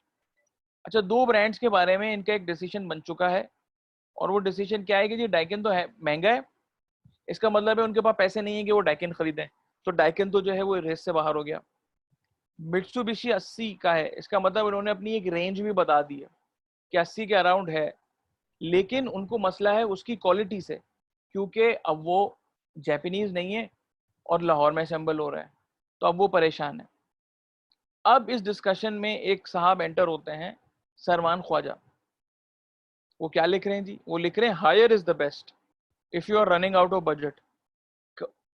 तो इन्होंने अंदाजा लगा लिया कि भाई ये बंदा जो कि पैसों की बात कर रहा है तो बजट कॉन्शियस होगा, तो उन्होंने लिखी भी ऐसे बात। फिर complete copper accessories better than Kenwood, Orient और डॉलेंस। यानी उन्होंने एक ऐसा फीचर जो कि हायर के अंदर मौजूद है और तीन और ब्रांड्स के अंदर मौजूद है, उसके अंदर तीन और ब्रांड्स को डाउन प्ले करके हायर को प्रमोट कर दिया। और फिर ये भी बता दिया कि अगर थोड़ा और बढ़ाओगे रेंज अपनी तो ग्री, मित्सुबिशी या फिर सैमसंग भी आप खरीद सकते हैं। फिर इन्होंने दोबारा बताना शुरू किया इन टर्म्स ऑफ वारंटी और स्पेशली कि मैं पर्सनली इस्तेमाल कर रहा हूँ। तो यहाँ पर उन्होंने इस कम्युनिकेशन को अगर मैं देखूँ तो इन अ वेरी विलिंगली हायर को प्रमोट कर लिया। अब क्या ये साहब जो हैं ये हायर के कोई एम्प्लॉई हैं? नहीं, ये एक नॉर्मल इंसान है। एक बंदे ने मशवरा लिया, उन्होंने दे दिया और उन्होंने ये भी कहा कि जी मैं तो ये ब्रांड यूज़ कर रहा हूँ तो ये पर्सनल है। अब अगर ये आपस में अगर ये, चूंकि मैं स्क्रीनशॉट ले चुका, ये डिस्कशन जो है वो बड़ी लंबी चलती है और लोग तकरीबन कन्विंस कर चुके हैं मुर्तज़ा को कि जी हायर ले लो, हायर अच्छा है। अब थोड़ी देर के लिए आप अज्यूम करें कि मैं हायर का ब्रांड हूँ, मैं ये कन्वर्सेशन ज्वाइन करता हूँ एज हायर और मैं लिखता हूँ हेलो मुर्तज़ा, और अपनी एक हायर का एक स्पेसिफिक एसी जो कि 80,000 रुपए के अराउंड हो वो उसको पिच करता हूँ कि जी ये एसी जो है इसकी ये फीचर्स हैं और ये है, आप कहाँ पे अवेलेबल हैं, मैं आपको ये फैसिलिटेट कर रहा हूँ एज अ ब्रांड कि free home delivery and installation हो जाएगा कोरोना वायरस के हालात, तो लॉकडाउन के वजह से। तो इस बात की कितनी लाइक्लीहुड बढ़ जाती है कि वो बंदा हायर ही खरीद लेगा। तो सोशल लिसनिंग और ब्रांड्स की प्रेजेंस जो है वो बड़ा ज़रूरी है इस तरह के कन्वर्जेशंस के अंदर। आप देखें कई ऐसे ब्रांड्स होते हैं जो लोग टैग करना शुरू कर देते हैं। स्पेसिफिकली आप देखें कि जिस बंदे की भी करीम से कंप्लेन हुई है कभी भी, तो उसने या तो फेसबुक पे करीम को लिखा है क्योंकि करीम की हॉटलाइन तो वैसे भी नहीं मिलती थी, या ट्विटर पे लिखा है, करीम ने रिलेटिवली जल्दी रिस्पॉन्स दिया है एज कम्पेयर टू कि आप उनको कॉल करें। तो they were actively involve in social listing. इस तरीके से के इलेक्ट्रिक ने अपना जो कंप्लेंट सिस्टम था वो ट्विटर के थ्रू और सोशल मीडिया के थ्रू इस्टेब्लिश कर लिया कि लोगों को के इलेक्ट्रिक से रिलेटेड जो कंप्लेंट्स थी वो सोशल मीडिया का प्लेटफॉर्म यूज करते थे। तो this is how companies and brands are using social media and social listening to make sure कि उनके ब्रांड्स के लिए अगर कोई अपॉर्चुनिटी है तो वो उसको मिस ना करें, और अगर उनके ब्रांड्स को लेके कोई मिसअंडरस्टैंडिंग क्रिएट होती है तो उसका प्रॉपरली रिस्पॉन्स कर सकें। अब डिजिटल मार्केटिंग की हमने बात की, तो डिजिटल मार्केटिंग के अंदर होता क्या है? ये is a vast field. Multiple किताबें लिखी जा चुकी हैं, मल्टीपल मेथोडोलॉजीज हैं, लेकिन डिजिटल मार्केटिंग के अंदर प्रीडोमिनेंटली 5 चीजें शामिल होती हैं जिनको मैं बहुत ही ब्रीफली जो है आपको बताऊंगा since we are running out of time. लेकिन इतनी इंफॉर्मेशन हम आपको दे देंगे कि आप जो है वो समझ पाएंगे कि एज एन एंटरप्रेन्योर अगर आपने डिजिटल मार्केटिंग करनी है तो what are the 5 things that you should consider, depending कि आपका बिजनेस या आपका वेंचर जो है किस फेज के अंदर है। For example, you start with search engine optimisation, search engine marketing, social media marketing, content marketing and digital public relation and influencer management. हम सर्च इंजन ऑप्टिमाइजेशन पे आते हैं। किसी भी बंदे ने आजकल आपके अगर बिजनेस के बारे में इंफॉर्मेशन लेनी है वो क्या करेगा? एन मुमकिन है कि वो आपसे पूछ ले, किसी लोगों से पूछ ले, लेकिन ज़्यादातर पॉसिबिलिटी है कि वो आपको गूगल करेगा। तो जिस तरह पहले कहते थे कि अगर आप येलो पेजेस के ऊपर एग्जिस्ट नहीं करते तो आप एग्जिस्ट ही नहीं करते। अगर आपका नाम या नंबर टेलीफोन डायरेक्टरी के अंदर नहीं है तो आप, इसका मतलब है कि आप एग्जिस्ट ही नहीं करते। आजकल ये इस तरह है कि अगर आप गूगल में सर्चेबल नहीं हैं तो आप एग्जिस्ट ही नहीं करते। आप अपनी कंपनीज के नाम डालिए, आप अपने बिजनेसेस के नाम डालिए गूगल में और देखिए कि सर्च में वो कहाँ पे आते हैं या वो आते ही नहीं है।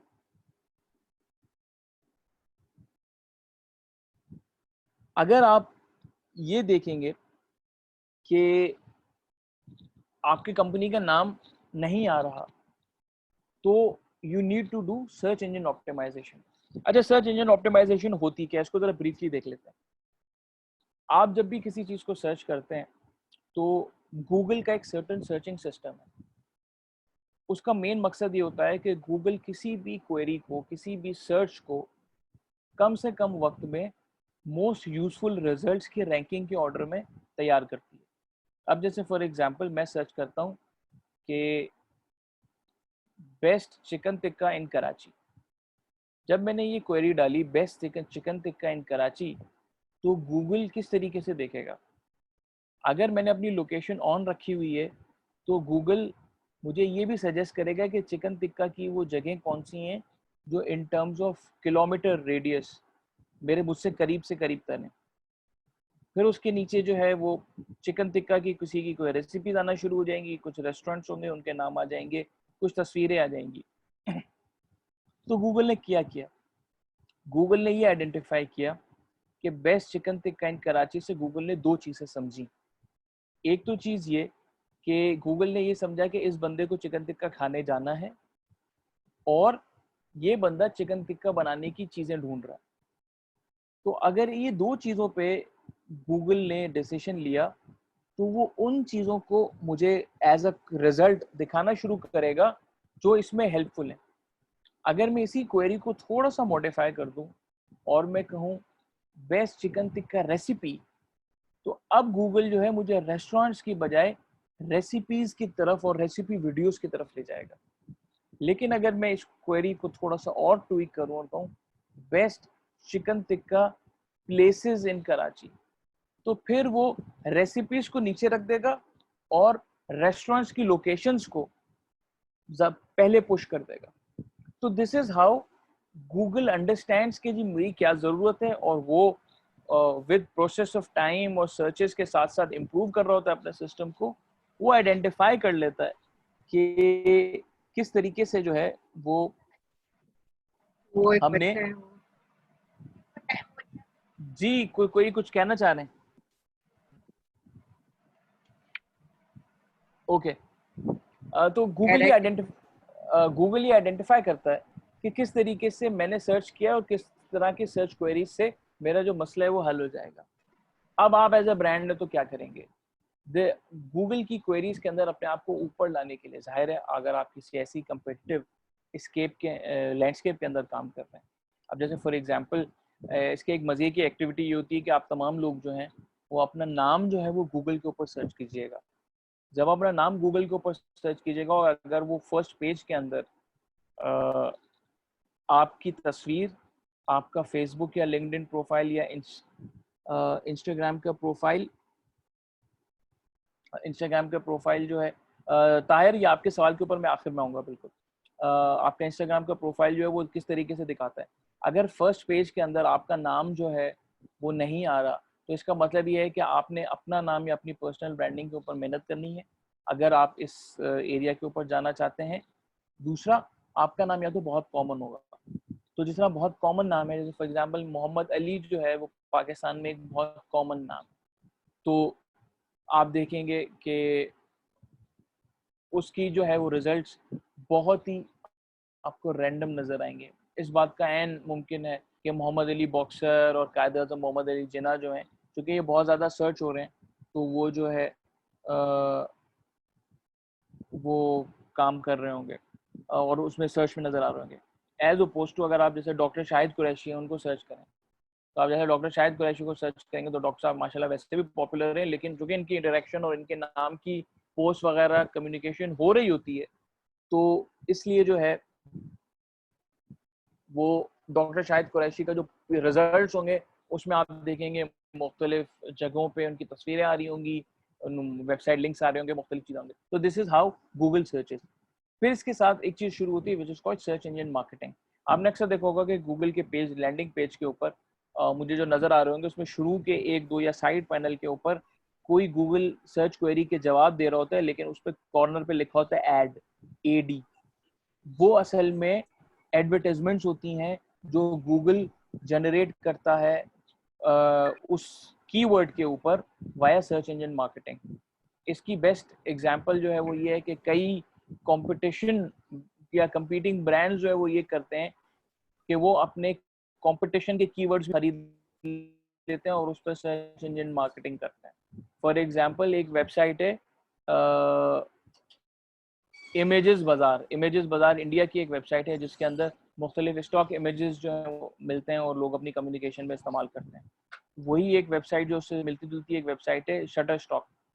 तो अगर आप पाकिस्तान में रहते हुए इमेजेस बाज़ार को सर्च करेंगे तो इमेजेस बाज़ार को कीवर्ड को यूज़ किए हुए शटर स्टॉक का आपको ऐड नजर आएगा, और वो ऐड इस तरह होगा कि आप उसको क्लिक कर देंगे गलती में भी, और पता चलेगा तो शटर स्टॉक की वेबसाइट खुल गई। तो अक्सर जो है आप अपने कंपटीशन से बिजनेस लेने के लिए उसके कीवर्ड्स खरीद के उसको सर्च इंजन मार्केटिंग के थ्रू यूज करते हैं। सोशल मीडिया मार्केटिंग के मुख्तलिफ प्लेटफॉर्म है, Facebook, Twitter, LinkedIn, TikTok, Snapchat, Instagram. तो ये वो मुख्तलिफ प्लेटफॉर्म्स हैं जिन प्लेटफॉर्म्स के ऊपर हम वेरियस मेथोडोलॉजीज को इस्तेमाल करते हुए अपने बिजनेस को प्रमोट करते हैं। कंटेंट मार्केटिंग जो है वो है कि किस तरीके से इंटरनेट पे अपनी सर्चेबिलिटी को इम्प्रूव किया जाए, उसके लिए लिखना कैसे है। इंटरनेट पे आपने देखा होगा अखबार की तरह या किताबों की तरह ही लिखा जाता है, इंटरनेट पे खास तरीके से लिखा जाता है, उसको कंटेंट राइटिंग कहते हैं। तो कंटेंट राइटिंग, अगर आप एसईओ फोकस्ड कर रहे हैं कि इस तरह आपने कंटेंट लिखा है कि वो एसईओ में जल्दी से उठाएगा, तो दैट इज कंटेंट मार्केटिंग। इसके अंदर आपकी वेबसाइट का कंटेंट है, ब्लॉग पोस्ट हैं, पीआर पोस्ट हैं, वो किस तरीके से लिखनी है। तो ये तमाम चीज़ें जो जिससे कि आप अपने ब्रांड की मार्केटिंग करें, इसको कंटेंट मार्केटिंग कहते हैं। फिर जो है वो digital public relations and influencer management. Public relations जो है पहले अखबार में इस तरह होती थी कि जी आपने अखबार वालों को जी रिलेशनशिप है आपकी फ़ोन किया तो वो आ जाते थे। अब सिमिलर चीज़ जो है वो डिजिटल पब्लिक रिलेशन में मुख्तलिफ डिजिटल प्लेटफॉर्म्स हैं, जैसे कि प्रो पाकिस्तानी हो गया, उर्दू पॉइंट हो गया, मुख्तलिफ वेबसाइट्स हो गई अखबारों की, मैंगो बाज हो गया, पढ़ लो हो गया। तो अब ये वेबसाइट्स हैं, ये these are now becoming huge digital public relations platform, जहाँ पे वो आपके ब्रांड से रिलेटेड या आपकी कंपनी से रिलेटेड कोई भी पेज है, उस पेज को या उसकी कोई इन्फॉर्मेशन है उसको प्रोमोट करने के आपसे एक सर्टेन अमाउंट चार्ज करेंगे और उनकी ऑडियंस जो है वो मैसेज देखेगी। इन्फ्लुएंसर मैनेजमेंट, वो इन्फ्लुएंसर जो है वो एक वो सेलिब्रिटी है जो सिर्फ सोशल मीडिया की हद तक है।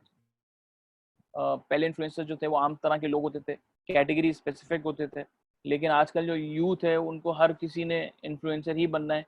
तो आप देखें वो इन्फ्लुएंसर बनने की जो दौड़ है वो इस तरह होगी कि वो तमाम के तमाम लोग कोशिश करते हैं कि इंस्टाग्राम के ऊपर उनके ज़्यादा से ज़्यादा फॉलोअर्स हों।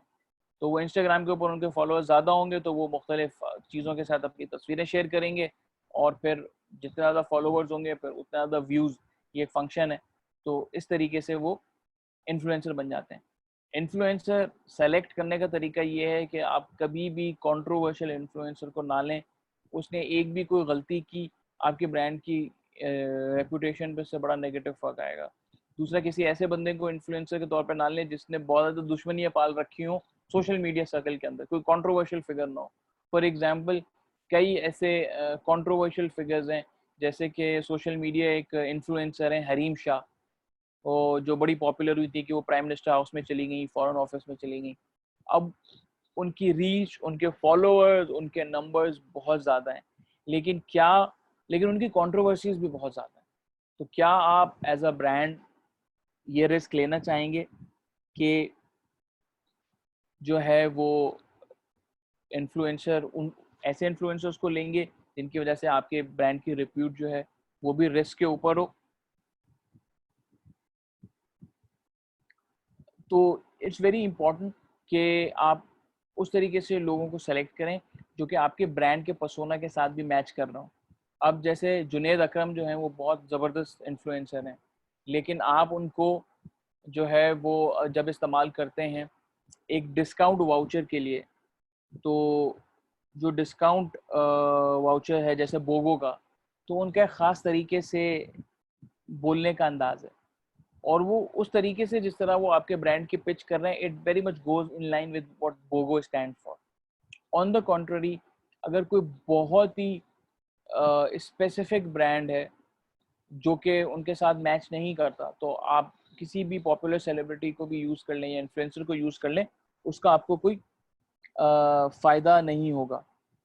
जहाँ तक बात है कंट्रोवर्सीज़ की, देखें ये बात आप हमेशा याद रखें कि yes, people like controversies, yes people like controversial figures, लेकिन इसकी एग्जांपल ये होती है कि would you like to be associated yourself personally with a controversy? Most of the time the answer is no. ठीक है, अभी फारिग टाइम है, लोग शुगल में, मस्ती में जो है वो इस तरह की चीज़ों पे फोकस तो ज़रूर करते होंगे, but people would not associate themselves with brands who are controversial or who pick controversial topics or who remain controversial through their communication. Customers का जो experience है, that experience is how the product or how your brand performs that job. Communication की controversy से आपको immediately attention तो मिल जाएगी, लेकिन long term brand loyalty में वो कभी भी कन्वर्ट नहीं होगी. रोल्स मार्केटिंग के बड़े इंपॉर्टेंट है. अब जब मार्केटिंग चेंज हो गई तो पुराने ज़माने में जी असिस्टेंट मैनेजर होता था, ब्रांड मैनेजर होता था, फिर असिस्टेंट ब्रांड मैनेजर होता था, मार्केटिंग डायरेक्टर, सीएमओ, इस तरह की जो डेजिग्नेशंस थी. अब आपको देखेंगे कि ये डेजिग्नेशंस जो हैं ये भी चेंज होना शुरू हो जाएंगी, क्योंकि मार्केटिंग के रोल्स जो हैं वो चेंज हो गए. तो जो मार्केटिंग के रोल्स हैं उसके अंदर जो इम्पोर्टेंट रोल है, उसमें एक इम्पोर्टेंट रोल है ऑर्केस्ट्रेटर का. ये रोल जो है ये सीनियर लोगों का रोल है.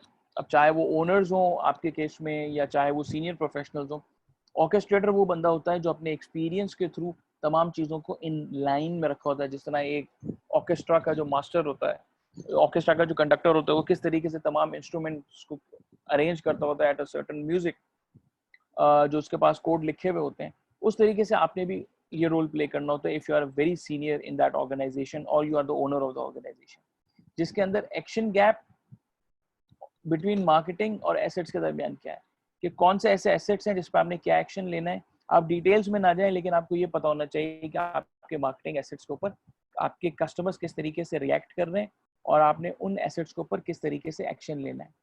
Content supply chain management. Content जो है चूँकि बहुत ज़्यादा अब बनता है. आप किसी भी डिजिटल मार्केटिंग में जो काम करते हैं, लोग उनसे पूछें कि ब्रांड्स की इन टर्म्स ऑफ कंटेंट आप कितना काम करते हैं, तो वो आपको बताएंगे कि जी फेसबुक के डेली 3-4 मैसेज होते हैं, फिर इंस्टाग्राम के मैसेज हैं, फिर वेबसाइट के ब्लॉग पोस्ट हैं, फिर सर्च इंजन पे काम चल रहा है, दूसरी चीज़ें. तो कंटेंट का काम बहुत ज़्यादा हो रहा है. तो अब वो एक जिस तरह आपकी प्रोडक्ट की सप्लाई चेन है, उस तरह कंटेंट की भी अब सप्लाई चेन है. उस सप्लाई चेन के अंदर आपके पास सोशल मीडिया मैनेजर है. सोशल मीडिया मैनेजर है जो आपके सोशल मीडिया को मॉनिटर कर रहा होगा. कम्युनिटी मैनेजर है वो बंदा है जो कि सोशल मीडिया के जो मुख्तलिफ कम्युनिटीज़ हैं उस पर जो कम्युनिकेशन हो रही है आपके ब्रांड से रिलेटेड, उसमें ब्रांड की टीम और कस्टमर के दरमियान एज ए ब्रिज का काम कर रहा होता है. यही वो लोग होते हैं जो कि कमेंट्स का जवाब दे रहे होते हैं अगर आप कोई कमेंट लिखते हैं या कोई मैसेज करते हैं किसी ब्रांड के पेज पर. तीसरी चीज़ कंटेंट मैनेजर होता है, वो आइडेंटिफाई कर रहा होता है क्या अपॉर्चुनिटीज़ नहीं है जो हम क्रिएट कर सकते हैं और किस तरीके से रेलेवेंट कंटेंट जो है वो क्रिएट कर सकते हैं. आप देखें जिस तरह ये कोरोना आया, तो कोरोना से पहले कई ब्रांड्स का जो फोकस था वो था कि जी किस तरीके से हमें हीट वेव की तैयारी करनी है, रमज़ान होगा और ईद होगा. अचानक से कोरोना आया है तो ये सारे प्लान जो थे ये सब साइड पे हो गए. अब किस तरीके से कोरोना के मैसेज को, सोशल डिस्टेंसिंग की बात को, लॉकडाउन के इम्प्लीकेशंस को मद्देनजर रखते हुए आपने क्या बात करनी है, तो ये बड़ा इंपॉर्टेंट है कि कंटेंट सप्लाई चेन आप किस तरीके से काम करते हैं. फॉर एग्जांपल एक पाकिस्तानी एक्ट्रेस है शरवत गिलानी, वो लॉकडाउन में उन्होंने शुरू में ये प्रमोट करना शुरू किया कि लोग अपने घरों पे रहें, और चूँकि उनके 2 बच्चे भी हैं तो उन्होंने बच्चों की एक्टिविटी के लिए कुछ आर्ट की चीज़ें बनाना शुरू की और वो उन्होंने सोशल मीडिया पे डालना शुरू की कि जी सोशल मीडिया पे जी वो मुख्तलिफ चीज़ें बनाती प्रोजेक्ट्स वाइज कि आप अपने बच्चों को इंगेज कर सकते हैं. जब चाहे उसके अंदर कार्डबोर्ड से उन्होंने मस्जिद भी बनाई और दूसरी चीज़ें भी बनाई और वो ग्रो करती गई सोशल मीडिया के ऊपर. It came to a point कि ओरियो ने उनसे कांटेक्ट किया कि जी आप हमारी प्रोडक्ट को यूज़ करके कुकी जार बनाएं. तो उन्होंने ओरियो की प्रोडक्ट को यूज़ करते हुए कुकी जार बनाया. फिर उनको किसी और ब्रांड ने यूज़ किया कि जी आप हमारी प्रोडक्ट को यूज़ करते हुए भी कोई चीज़ बनाएं. अभी कुछ दिनों पहले मैंने देखा तो उनके साथ नॉर ने पार्टनरशिप की है और अब वो चूँकि रमज़ान आ चुका है तो वो रमज़ान में जो मुख्तलिफ रेसिपीज़ हैं जिसके अंदर वो नॉर की प्रोडक्ट्स को यूज़ करते हुए वो रेसिपीज़ बना रही हैं.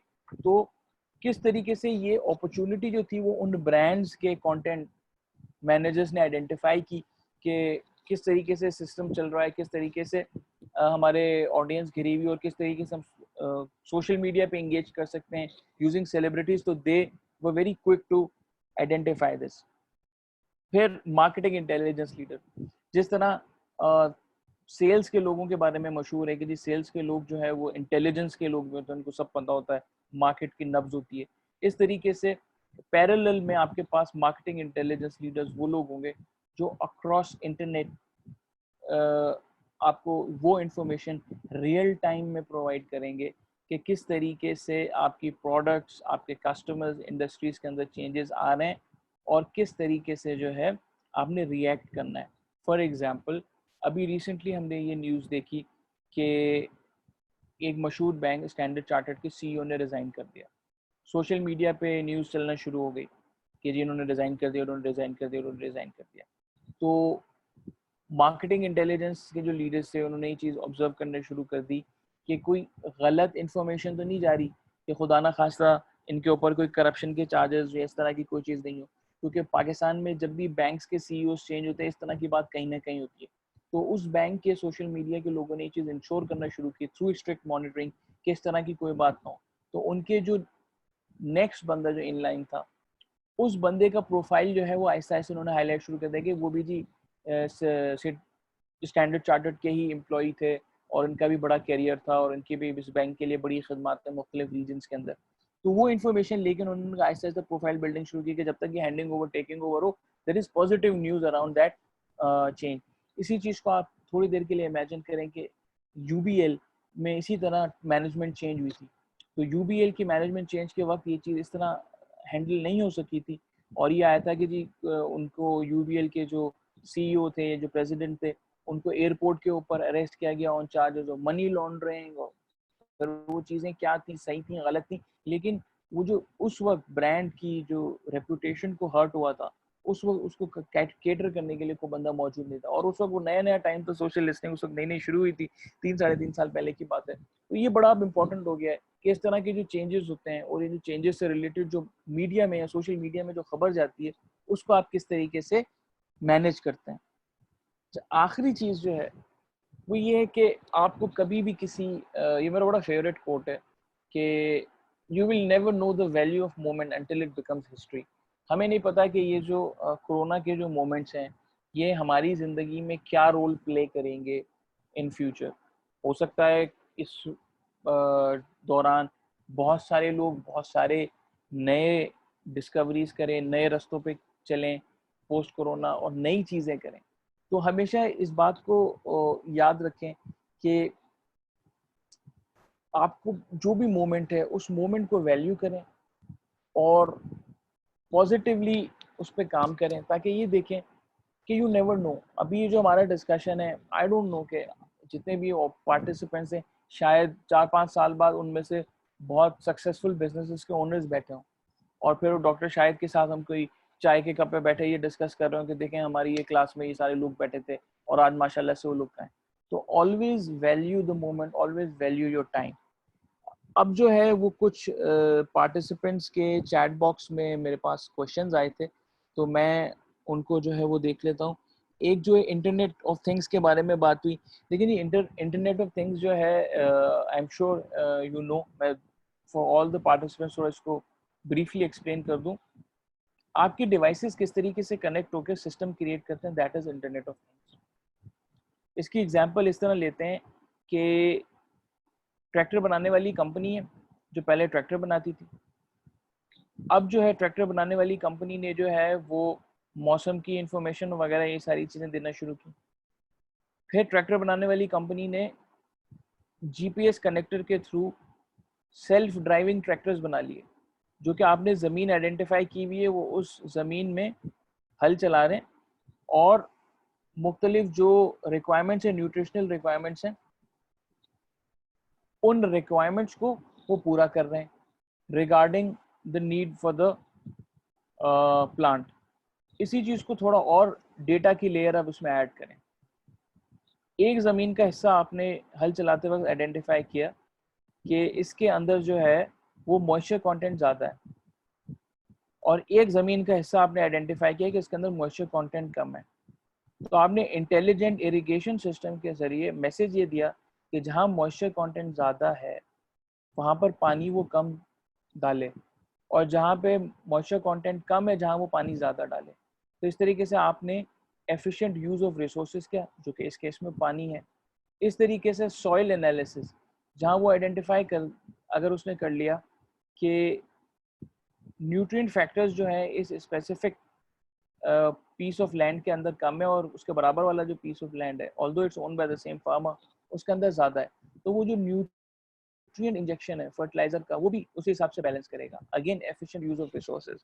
तो this is what internet of things is, के when your devices are connected. एक मजे की जो चीज़ है जो पाकिस्तान में होने जा रही है, मैं आपको इसलिए बता रहा हूँ क्योंकि इस प्रोजेक्ट के ऊपर मैंने बड़ा पैशनेटली काम किया था कुछ सालों के लिए, और अब ये प्रोजेक्ट जो है वो इंशाल्लाह हो जाएगा 2021 तक लॉन्च।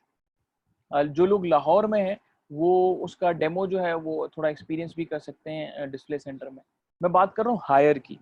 हायर ने अपने कुछ डिवाइसेस के साथ एक इंटरनेट ऑफ थिंग्स का सिस्टम क्रिएट करने की कोशिश की है, जिसके अंदर आप अपने मोबाइल फ़ोन के ज़रिए अपने स्मार्ट टीवी को कनेक्ट कर सकते हैं, अपने रेफ्रिजरेटर को कनेक्ट कर सकते हैं, अपने एसी को कनेक्ट कर सकते हैं और अपने ओवन को कनेक्ट कर सकते हैं। वो जो है वो इस तरीके से होगा कि आपने आइडेंटिफाई किया कि आपके प्रोडक्ट्स क्या क्या रखी हुई हैं फ्रिज में। फॉर एग्जांपल एक एप्लीकेशन है कि व्हाट्स इन माय फ्रिज, उसके अंदर आप अपनी जो चीज़ें हैं वो बता देते हैं कि जो आपकी फ्रिज में क्या क्या रखा है। फिर आप कहते हैं कि make something out of it, तो फिर वो आपको एक रेसिपी रेकमेंड करता है कि आपकी फ्रिज में जो जो चीज़ें मौजूद हैं उनको लेके वो आपको एक रेसिपी बना के देगा। तो ये जो चीज़ है इंटरनेट ऑफ थिंग्स, ये यहाँ इवॉल्व करेगी आगे जाके, कि अभी तो आपके डिवाइसेस कनेक्ट है जिसके अंदर आप शायद ये देख सकेंगे कि आपके फ्रिज या आपके जो डिवाइसेस हैं ये इलेक्ट्रिसिटी क्या यूज़ कर रहे हैं, अभी आप उनको सिर्फ ऑन ऑफ कर सकें। लेकिन आप थोड़ी देर के लिए ये इमेजिन करें कि किस तरीके से आप जो है वो ई कॉमर्स को इससे कनेक्ट कर सकते हैं। कि फॉर एग्जांपल मेरे फ्रिज के अंदर सप्लाईज रखी हुई है, दूध ख़त्म हो गया है और मुझे पता नहीं है कि दूध लेना है, तो उसने ई कॉमर्स दराज के ऊपर जो मेरा अकाउंट बना हुआ है उसमें ऑटोमेटिकली फ्रिज ने मैसेज दे दिया कि दूध ख़त्म हो गया, और ऑटोमेटिकली जो है वो दराज ने ऑर्डर एक्सेप्ट कर लिया मेरे फ्रिज का, और बाय द टाइम मैं घर पहुंचा वो डिलीवरी के साथ वो दूध जो है वो मेरे घर के अंदर अवेलेबल हो गया था। So this is the ultimate layer कि डिवाइसेस जो है वो कम्युनिकेट करेंगे आपस में with in the system and outside the system.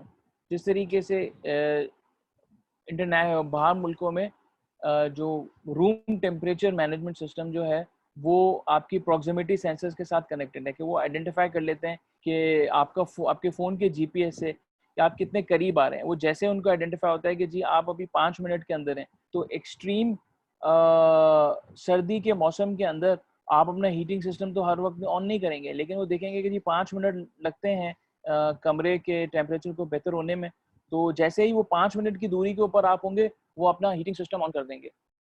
इस तरीके से जैसे ही आप अपने घर में घुसेंगे आपको अचानक से शॉक नहीं लगेगा, क्योंकि आप गाड़ी तो आपकी हीटेड गाड़ी है। तो इस तरह के सिस्टम जो है वो कनाडा के अंदर यूज हो रहे हैं। तो this is how internet of things will evolve. अच्छा, जो डिजिटल मार्केटिंग, देखिए जी, डिजिटल मार्केटिंग और मार्केटिंग अगर आप जिस बिजनेस में हैं, फ्यूचर है, इसको सीखें, इसके कोर्सेज भी करें, और लेकिन कोर्सेज में एक डिपेंड करता है कि आप किस माइंडसेट से कर रहे हैं। अगेन मैं यहाँ माइंडसेट की बात करूंगा। अक्सर लोग डिजिटल मार्केटिंग या उनकी जो इंफॉर्मेशन है उसको सेल इस तरह करते हैं कि ये करने के बाद आप हज़ारों डॉलर कमाना शुरू करेंगे। बल्कि अक्सर लोग अपने जो कोर्सेज हैं वो इस तरह बेचते हैं कि जी ये आप करें और आप इतने हज़ारों डॉलर आप कमाना शुरू कर देंगे, और फिर वो मुख्तलिफ लोगों के स्क्रीनशॉट्स भी आपको दिखाते हैं। देखिए, एक चीज़ जो है जो एक आदमी के लिए काम कर रही है वो ज़रूरी नहीं है कि आपके लिए काम करे, लेकिन इल्म हासिल करना चूँकि हम पे फ़र्ज़ है, तो हम इसको इस नीयत से ज़रूर समझें और सीखें कि हमें ये चीज़ पता होनी चाहिए कि ये चीज़ है क्या।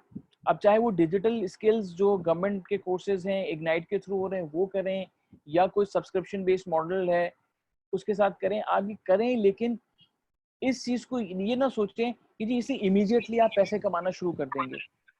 क्योंकि ये जो है, अगर आपने ये चीज़ सोची कि जी इससे इमीडिएटली आप पैसे कमाना शुरू कर देंगे और खुदा ना खास्ता ऐसा नहीं हुआ, तो आप बहुत ज़्यादा डिसअपॉइंटेड हो जाएंगे, और वो जो चीज़ है, जो डिसअपॉइंटमेंट है, वो आपकी जो फ्यूचर लर्निंग है उसको हैम्पर करेगा। तो इस तरह किसी एक दोस्त ने पूछा कि जी घर बैठे इंटरनेट के जरिए पैसे कैसे कमाएं, तो देखिए जितनी आप मेहनत करेंगे उस तरीके से आप पैसे कमा सकते हैं। ऐसा कोई जादू का चिराग नहीं है कि किसी ने जो है वो कोई छड़ी घुमाए और पैसे आ गए। फ्रीलांसिंग जो है एक ऐसी चीज है जो आप घर बैठे कर सकते हैं। I am freelancing so sorry, please continue mister Munawwar. जी जी जी, तो फ्रीलांसिंग जो है वो आप कर सकते हैं। इसमें जो हाउस होल्ड खवातीन है वो भी काम कर सकती हैं और वो लोग कर रही हैं। अब फ्रीलांसिंग है, घर बैठ के ई कॉमर्स है। एक फेसबुक पे पेज है हादियास कलेक्शन। वो हादियास कलेक्शन में एक खातून है जो कि रात को एक टाइम पे फेसबुक लाइव करती हैं और वो करती हैं कि अनस्टिच्ड जो सूट है खवातीन के वो निकाल निकाल के वो दिखाना शुरू करती हैं। वो मोहतरमा ने आज तक अपनी शक्ल नहीं दिखाई है। वो कैमरा को पकड़ के बंदा खड़ा होता है, वो मोहतरमा जो है वो सूट का डिजाइन दिखा देती हैं और कहती हैं कि जी ये सूट मेरे पास है, इस कलर में है, इसके इतने पैसे हैं, मैसेज में किसको चाहिए। और वो करते करते करते करते वो इतना बड़ा हो गया है कि अब वो स्कूल के बैग्स भी हैं, बच्चों के lunch boxes, pencil box, water bottles और पता नहीं क्या क्या, और स्टिच हुए हुए कपड़े बच्चों के, पता नहीं क्या क्या वो खातून जो है वो बेच रही हैं घर से। और उन्होंने शुरू इस तरह किया था कि एक ग्रुप बनाया था और इस ग्रुप के ऊपर जो है वो फेसबुक लाइव आती थी और फेसबुक लाइव के ऊपर बैठी थी। अब फेसबुक लाइव के ऊपर चीजें बेचना, ये मार्क जकरबर्ग ने भी नहीं सोचा था कि पाकिस्तान के अंदर जो है वो लोग इस तरीके से काम करेंगे। तो एक बंदा जो है वो यूट्यूब लाइव के अंदर जो है वो पंजाब में बकरे बेच रहा है, कि वो आता है, वो यूट्यूब पे वीडियो बनाता है कि जी मेरे पास ये बकरे हैं और ये मुख्तलिफ नस्लों के बकरे हैं और आप खरीद लें। और उसका जो है वो पेज इतना ऊपर चला गया। अब वो कुछ सियालकोट के करीब एक इलाका है, वहाँ पे कुछ 2-3 भाई हैं और कजन्स हैं, मुबशिर सिद्दीक। इन्होंने इंडिया का एक ग्रैंड पास विलेज रेसिपीज करके पेज था, उससे मिलता जुलता विलेज फूड सीक्रेट्स करके पेज बनाया। उसके ऊपर वो गांव की सेटिंग के अंदर खाना बना रहे हैं और वीडियोज हैं। आप उनकी वीडियोज देखें, 400 मतलब 4 लाख 5 लाख व्यूज जो हैं उनकी एक वीडियो को आसानी से मिल जाते हैं। जब उन्होंने शुरू किया था तो जो शुरू की उनकी वीडियोज है वो खुद कहते हैं कि जी 100 व्यूज आते थे। तो इस तरह टाइम लगता है चीज़ों में, आप मेहनत करेंगे तो इसमें रिजल्ट मिलेगा, लेकिन आपने कभी भी जो है वो डिसहार्ट नहीं होना। जी रमशा, आप कुछ कहना चाह रही हैं?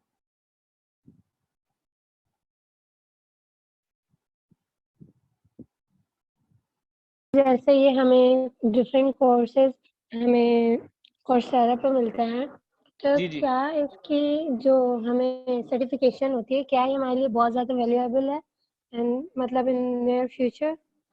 देखें इसमें अगेन मैं वही नीयत और माइंडसेट की बात करूंगा।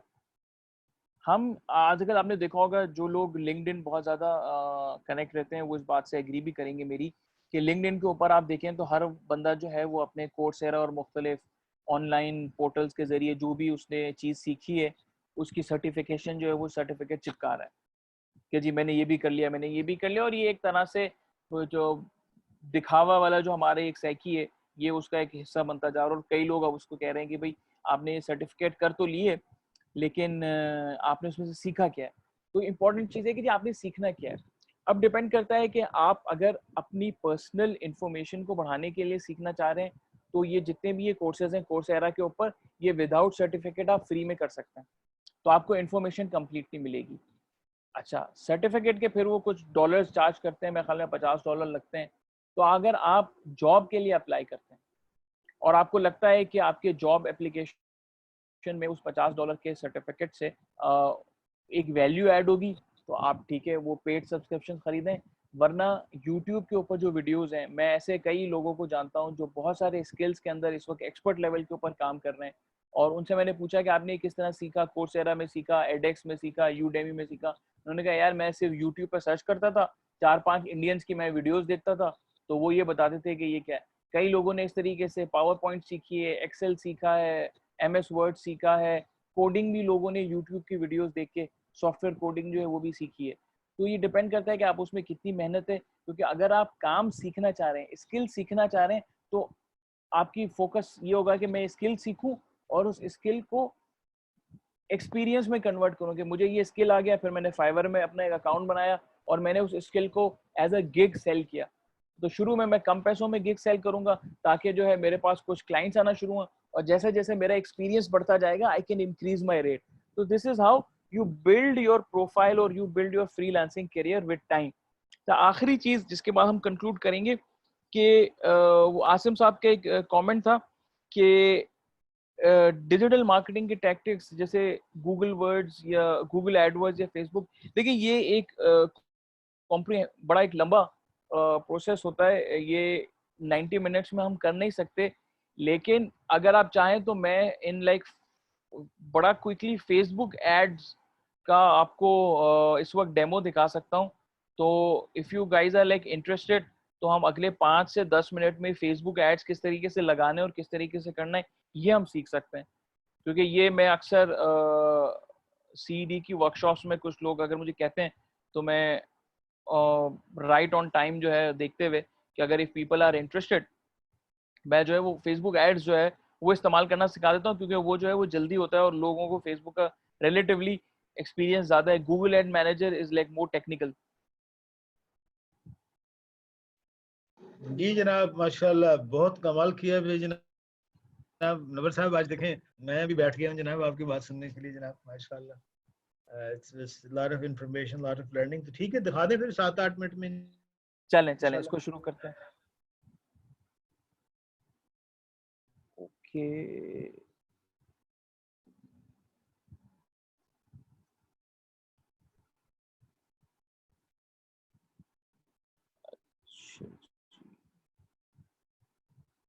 तो सर खुशी की बात यह है कि हमारे सीडी की बहुत सारे टीम मेंबर्स बैठे हुए हैं जनाब.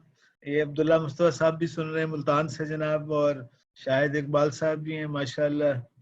तस्कीन फातिमा साहब भी हैं जनाब. तो आप ये देखें इल्म के प्यास में. हाँ जी, तो देखें आप. अच्छा खराजी तहसीन भी इसको इसको इस तरह करेंगे कि आप जो है फेसबुक एड्स मैनेजर को सर्च कर लें. इसका देखिए बेस्ट तरीका ये कि फेसबुक पे आप लोगों के अकाउंट सबके होंगे. तो इस चीज को प्रैक्टिस करने के लिए या तो अगर आपने आपकी कंपनी है और उसका फेसबुक का पेज बना हुआ है जिसका कंट्रोल आपके पास है तो वेल एंड गुड. वरना आप अपना एक फर्जी या कम से कम अपना एज अ सेलिब्रिटी या पब्लिक प्रोफाइल करके फेसबुक पेज जरूर बना लें. इस चीज को सीखने के लिए, एक्सपेरिमेंट करने के लिए चीज चलती किस तरीके से. अब जैसे मैंने एक पेज बनाया हुआ है, उस पेज को हम फेसबुक एड्स मैनेजर में जाएंगे तो एड्स मैनेजर में हमारे पास इस तरह की एक स्क्रीन खुलती है पहले.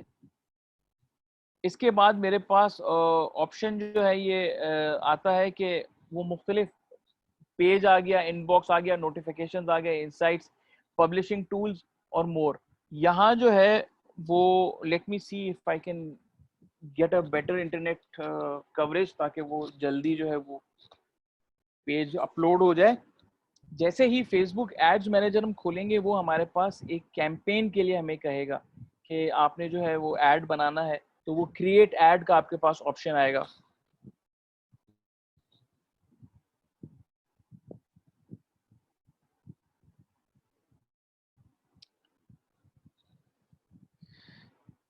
जी ये आ गया जी प्रोमोट.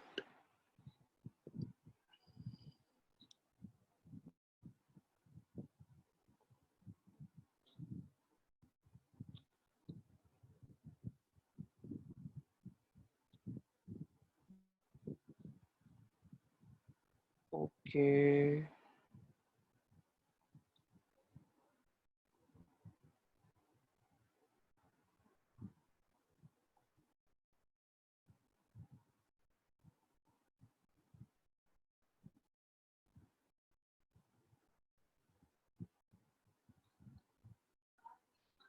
ठीक है, ये आपके पास आगे एड सेंटर खुल जाएगा. एड सेंटर के पास आपके पास यहाँ पे ऑप्शन आ रहा है ऊपर create an ad. Create an ad के पास आप जाएंगे तो क्रिएट एन एड में वो आपको मुख्तलिफ ऑप्शंस बताएगा और मुख्तलिफ ऑप्शंस में वो आपसे ये कहेगा कि जी आपने जो है वो ये ऐड किस लिए चलाना है. कोई पोस्ट को बूस्ट करना है या आपने लोगों को अपने पेजेस के ऊपर लाइक्स की कैंपेन करनी है या आपने कोई एक स्पेसिफिक लिंक जो है वो प्रमोट करना है. अब लिंक प्रमोट ये होता है कि कई लोग जो होते हैं कोई सर्वे जो है वो प्रमोट करना चाहते हैं या कुछ लोग जो है कोई एक यूट्यूब की वीडियो या किसी क्रॉस प्लेटफॉर्म का जो है कंटेंट जो है वो प्रमोट करना चाहते हैं. अब जैसे फॉर एग्जांपल हमारे पास ये खुल रहा है आहिस्ता आहिस्ता. क्योंकि जो इंटरनेट की खूबसूरती ये है कि जब आप इस तरह की कभी लाइव डेमो देते हैं तब भी इंटरनेट ने जो है वो आपको परेशान करना होता है। खैर चलिए जी, आपके पास ये आ गया, boost a post, promote your page, get more people to contact you, get more website visitors and get more leads. अच्छा, ये जो है ना फेसबुक ने अभी रिसेंटली अपना इंटरफेस चेंज किया है। अब ये और ज़्यादा, पहले ना ये बड़ी टेक्निकल लैंग्वेज इस्तेमाल करते थे, लेकिन उनको अंदाज़ा हो गया कि टेक्निकल लैंग्वेज की वजह से ज़्यादा कस्टमर्स जो है वो दूर भाग रहे हैं उनसे, क्योंकि नॉर्मली इनिशियली एक्सपेरिमेंटेशन के ऊपर लोग जो है फेसबुक का पेज खुद बनाते हैं और कुछ डॉलर्स जो है वो खुद ही स्पेंड कर लेते हैं। अब हम आते हैं, सेलेक्ट करते हैं प्रोमोट योर पेज। अच्छा, जब हम प्रोमोट योर पेज पे जाते हैं तो ये आपसे पूछता है कि जी आपका जो एड का जो क्रिएटिव है वो क्रिएटिव क्या है। अच्छा, इसमें इन्होंने एक मजे की चीज ये यहाँ आइडेंटिफाई की कि your add reach might be lower. अच्छा, फेसबुक जो है ये फेसबुक का मेथोडोलॉजी ये होती है कि ये चाहते हैं कि लोग जो है तस्वीरें शेयर करें एज कम्पेयर टू कि कोई इमेजरी हो।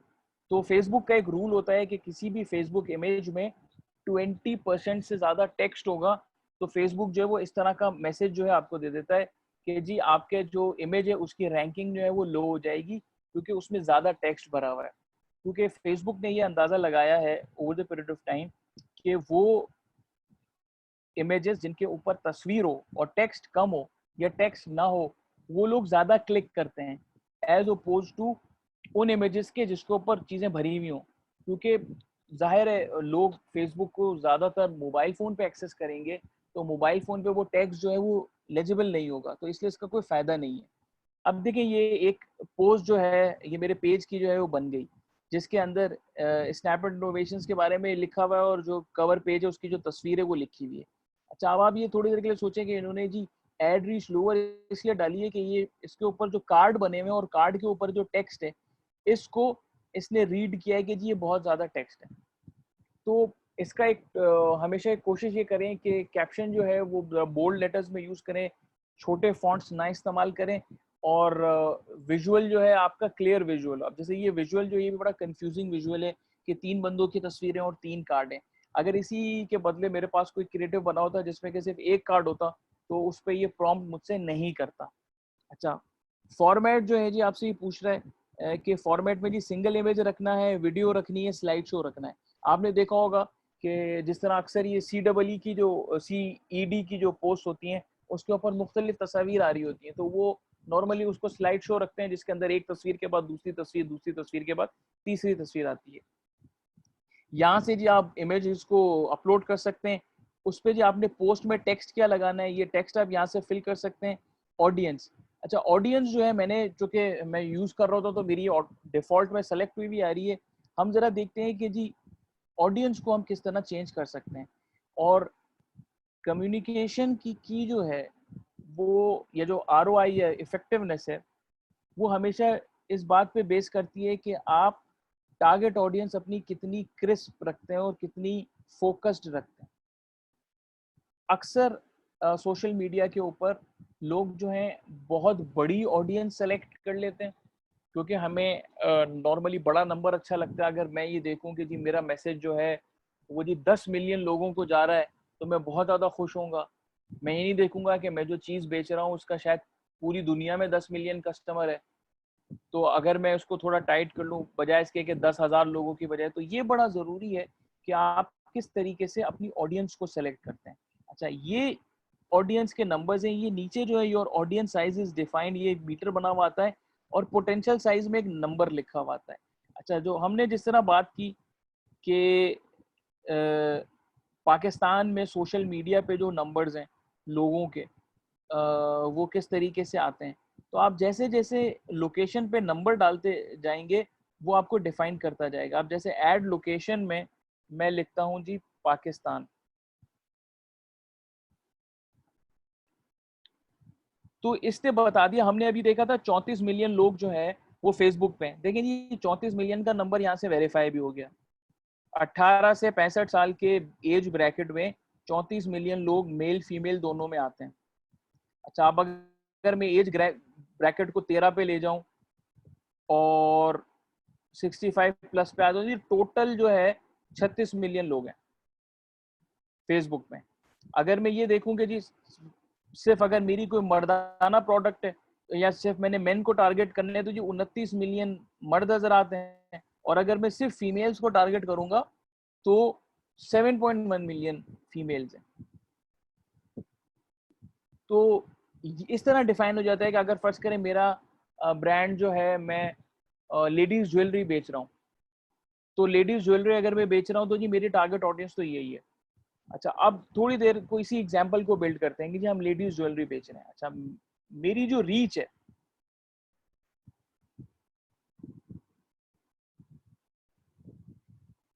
अब इसको थोड़ा और फोकस करते हैं। एड लोकेशंस में जाएंगे, अब डालेंगे हम कराची।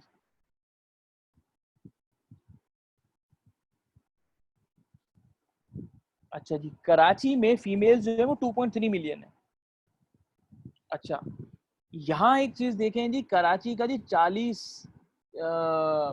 किलोमीटर के रकबे पे अराउंड ही ये ऐड दिखाएगा। ये रेडियस भी मैं कंट्रोल कर सकता हूँ।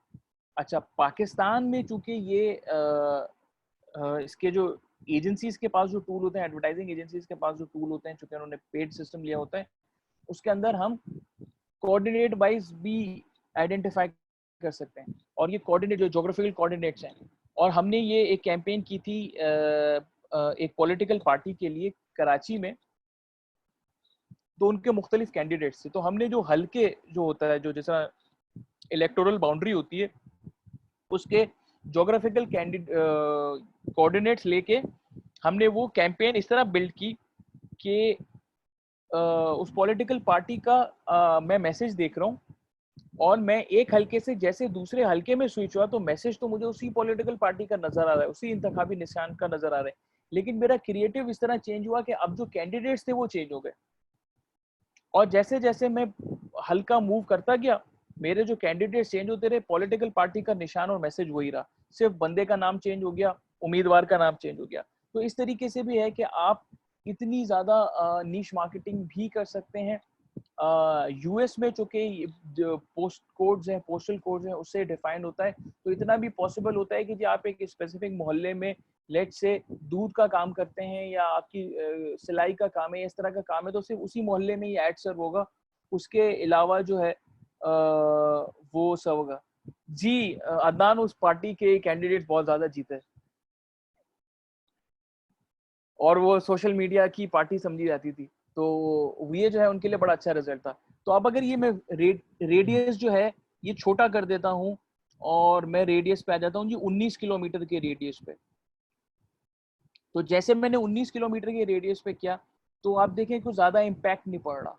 तो इसका मतलब ये है कि अगर मुझे ज़्यादा इम्पैक्ट नहीं पड़ रहा तो फिर मैं अपना रेडियस ज़रा बढ़ा के देखता हूँ, तो भी ज़्यादा कोई इम्पैक्ट नहीं पड़ा। इसका मतलब हम ये आइडेंटिफाई कर रहे हैं कि जो फेसबुक के हिसाब से जो फीमेल पॉपुलेशन है वो कॉन्सेंट्रेटेड हुई है कराची में, और कराची के अतराफ में जो है ये पॉपुलेशन इतनी ज़्यादा सिग्निफिकेंट नंबर्स के अंदर मौजूद नहीं है। अच्छा, यहाँ हमने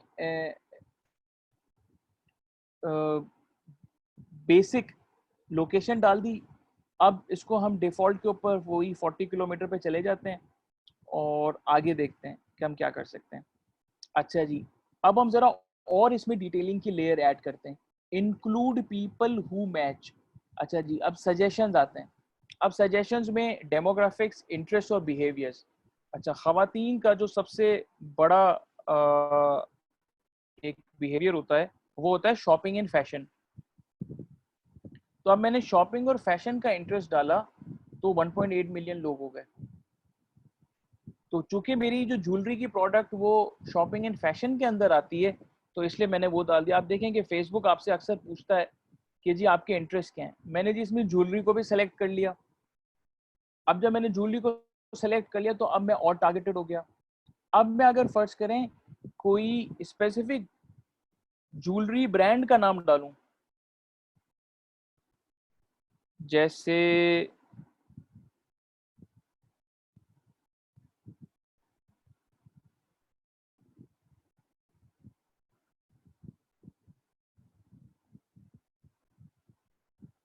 अच्छा, ये मुझे उस तरह स्पेसिफिकली नहीं दिखा रहा, लेकिन आप जो है अगर कोई इस तरह के ज्वेलरी ब्रांड्स बने हुए हो तो आप उनके ब्रांड्स को भी आइडेंटिफाई कर सकते हैं। जैसे मैं डाल रहा था मैंने टारगेट में गोल्ड के कीवर्ड को भी डाल दिया। तो अब जब मैंने गोल्ड को डाल दिया तो अब देखिए ये जो इंटरेस्ट है shopping in fashion, jewellery, gold, ये मैं जैसे जैसे बढ़ाता जाऊंगा मेरी ऑडियंस और ज़्यादा टाइटली डिफाइन होती जाएगी। ये मैंने ऑडियंस को आइडेंटिफाई किया, मैंने सेव किया। इसके बाद ये मेरी ऑडियंस आ गई जी 13 to 65 फीमेल, इंटरेस्ट में शॉपिंग एंड फैशन, ज्वेलरी और गोल्ड। इसके बाद ड्यूरेशन ऑफ द बजट, ये बड़ा ज़रूरी है कि जी आप ये बजट क्या करते हैं, किस तरीके से यूज़ करते हैं। रन दिस एड कंटिन्यूसली या choose when this ad will end. इसमें होता ये है कि कभी भी रन दिस एड कंटिन्यूसली पे ना जाएं। कोई भी एड फेसबुक पे एक क्रिएटिव 4-5 दिन मैक्सिमम हफ्ते से ऊपर नहीं चलता। एक दफ़ा एक आदमी एक इमेज देख चुका होता है तो उसके बाद वो नहीं देखेगा दोबारा, तो आपका क्रिएटिव आपको दोबारा बनाना पड़ेगा। तो इसलिए आपने देखा होगा कि जो सोशल मीडिया डिजिटल की एजेंसी होती है वो भले मैसेज एक ही हो लेकिन वो क्रिएटिव ज़्यादा बन रहे होते हैं, इसलिए कि आवाम को कोई ना कोई नई चीज़ चाहिए होती है देखने के लिए। तो इसमें आप अपनी बजट एलोकेशन कर सकते हैं कि जी डेली बजट क्या है। तो अगर फर्ज करें आप 5 दिन के लिए कर रहे हैं तो जी 5-350 के हिसाब से 1750 रुपये जी आपका 5 दिन का बजट है। मैं डेली बजट बढ़ा भी सकता हूँ, मैं डेली बजट कम भी कर सकता हूँ। पहले ये डॉलर्स में आता था लेकिन अब फेसबुक ने ये चेंज कर दिया है कि जी लोकल करेंसी में भी आता है। अब इससे मुझे कन्वर्जन रेट की परवाह किए बगैर, भले मेरा जो क्रेडिट कार्ड लगेगा उस पर तो कुछ लगेंगे चार्जेस, लेकिन मुझे ये बजटिंग के तौर पे ये आसानी हो जाती है कि अच्छा ठीक है मैं 300 रुपये रोज के लगा रहा हूँ। तो कई लोग जो होते हैं वो एक्सपेरिमेंटल की बुनियाद पे 500 रुपये रोज के लगा रहे होते हैं। एक हफ्ते में 5 दिन अगर वो देखते हैं वो 2500 रुपये में एक्सपेरिमेंट करते हैं कि देखिए 2500 रुपये हमने इन्वेस्ट किए तो क्या लगा है। अब आप इस चीज़ को थोड़ा कॉन्टेक्स्ट बिल्डिंग में आपको बताऊं कि पाकिस्तान सुपर लीग PSL जो अभी गुजरी है पिछली, उसके अंदर ड्यूरिंग मैच अगर आपने अपना एक ऐड चलाना है तो उस ऐड के 1 मिनट के जो चार्जेस थे वो थे 8 लाख रुपए। हम टीवी या ARY डिजिटल जो कि एंटरटेनमेंट चैनल्स हैं उसके ऊपर अगर मैं ऐड चलाता हूँ प्राइम टाइम मोस्ट पॉपुलर ड्रामे में तो उसका जो रेट है वो तकरीबन 3-3.5 लाख रुपए है। कोई न्यूज़ चैनल जिसमें कि प्रीमियम स्पॉट है वो मैं लेता हूँ तो उसमें 1 मिनट के चार्जेस जो हैं वो 2 से 2.5 लाख रुपए हैं। ये सिर्फ एक ऐड चलेगा 1 मिनट के लिए एक दफ़ा, ये उसके चार्जेस हैं। नॉर्मली ऐड जो है वो 30 सेकंड का होता है तो हम कह लेते हैं चलें जी 2 दफ़ा चल गया। इसको आपने कंपेयर करना है कि आपका यहाँ ऐड 300 रुपये में चलेगा। तो in terms of budgets for new businesses and new ventures, this is very budget friendly. It gives you full control in terms of experimentation. भाई एक्सपेरिमेंट करते रहे, आपके पास डैशबोर्ड है, आज एक क्रिएटिव लगाए नहीं मजा आ रहा, समझ में नहीं आ रहा, लोग नहीं आ रहे, क्रिएटिव चेंज कर दिया, मैसेज चेंज कर दिया, बजट चेंज कर दिया, ऑडियंस के साथ ट्विकिंग की। आप इससे छोटी छोटी अमाउंट्स के साथ खेलते रहें and build your own experience around your own page. Unless you are too busy और आप किसी एडवर्टाइजिंग एजेंसी को हायर करें, आई थिंक शुरू में अगर आपके पास टाइम है तो आपको इस चीज़ का पता ज़रूर होना चाहिए ताकि आप किसी कंसल्टेंट या किसी एडवर्टाइजिंग एजेंसी के साथ बैठें तो आपको पता हो कि वो क्या बात कर रहे हैं और आपको जो है वो आपको समझने में आसानी हो। करेंसी में भी आपके पास जो ऑप्शन है बहुत सारे उन्होंने ऑप्शन ऑन कर दिए हैं, अब ये डिफ़ॉल्ट है। अच्छा अब जैसे ही मैं प्रोमोट करूंगा तो चूंकि मेरा कार्ड लगा हुआ है तो जी मेरे पैसे कट जाएंगे, तो मैं यहीं पे इसको रोक देता हूँ। तो ये एक सिंपल तरीका है कि किस तरीके से आपने जो है वो ऐड जो है वो बना के लगाना है फेसबुक पेज के ऊपर। आपके पास फिर जो है ये ओवरव्यू में आपके पास ऑप्शंस आ जाते हैं कि किस तरीके से अगर आपने जिस तरह आपके अगर एड्स लगे हुए होंगे तो फिर वो रीसेंट एड्स की जो एक्टिविटी होगी वो आपको नज़र आ रही होगी और उनकी जो परफॉर्म, जैसे मैंने रमज़ान करीम की पोस्ट लगाई थी ये, तो इस पे जी 6 एंगेजमेंट आई और 27 लोगों ने वो देखा है। जाहिर है फेसबुक अब इस तरह हमें फोर्स करता है कि लोग पैसे लगाएं, ऑर्गेनिक उसकी रीच बहुत कम हो गई है। तो अगर मैं इसको रमज़ान करीम की पोस्ट को बूस्ट कर देता तो फिर जो है वो मेरे पास ऑप्शन ये होता कि मैं जो है वो उस पर इन्वेस्ट कर सकता था। तो ये बहुत आसान तरीका है फेसबुक पे ऐड लगाने का। आई थिंक इस पर अगर किसी के कोई क्वेश्चंस हैं तो आप पूछ सकते हैं मुझसे।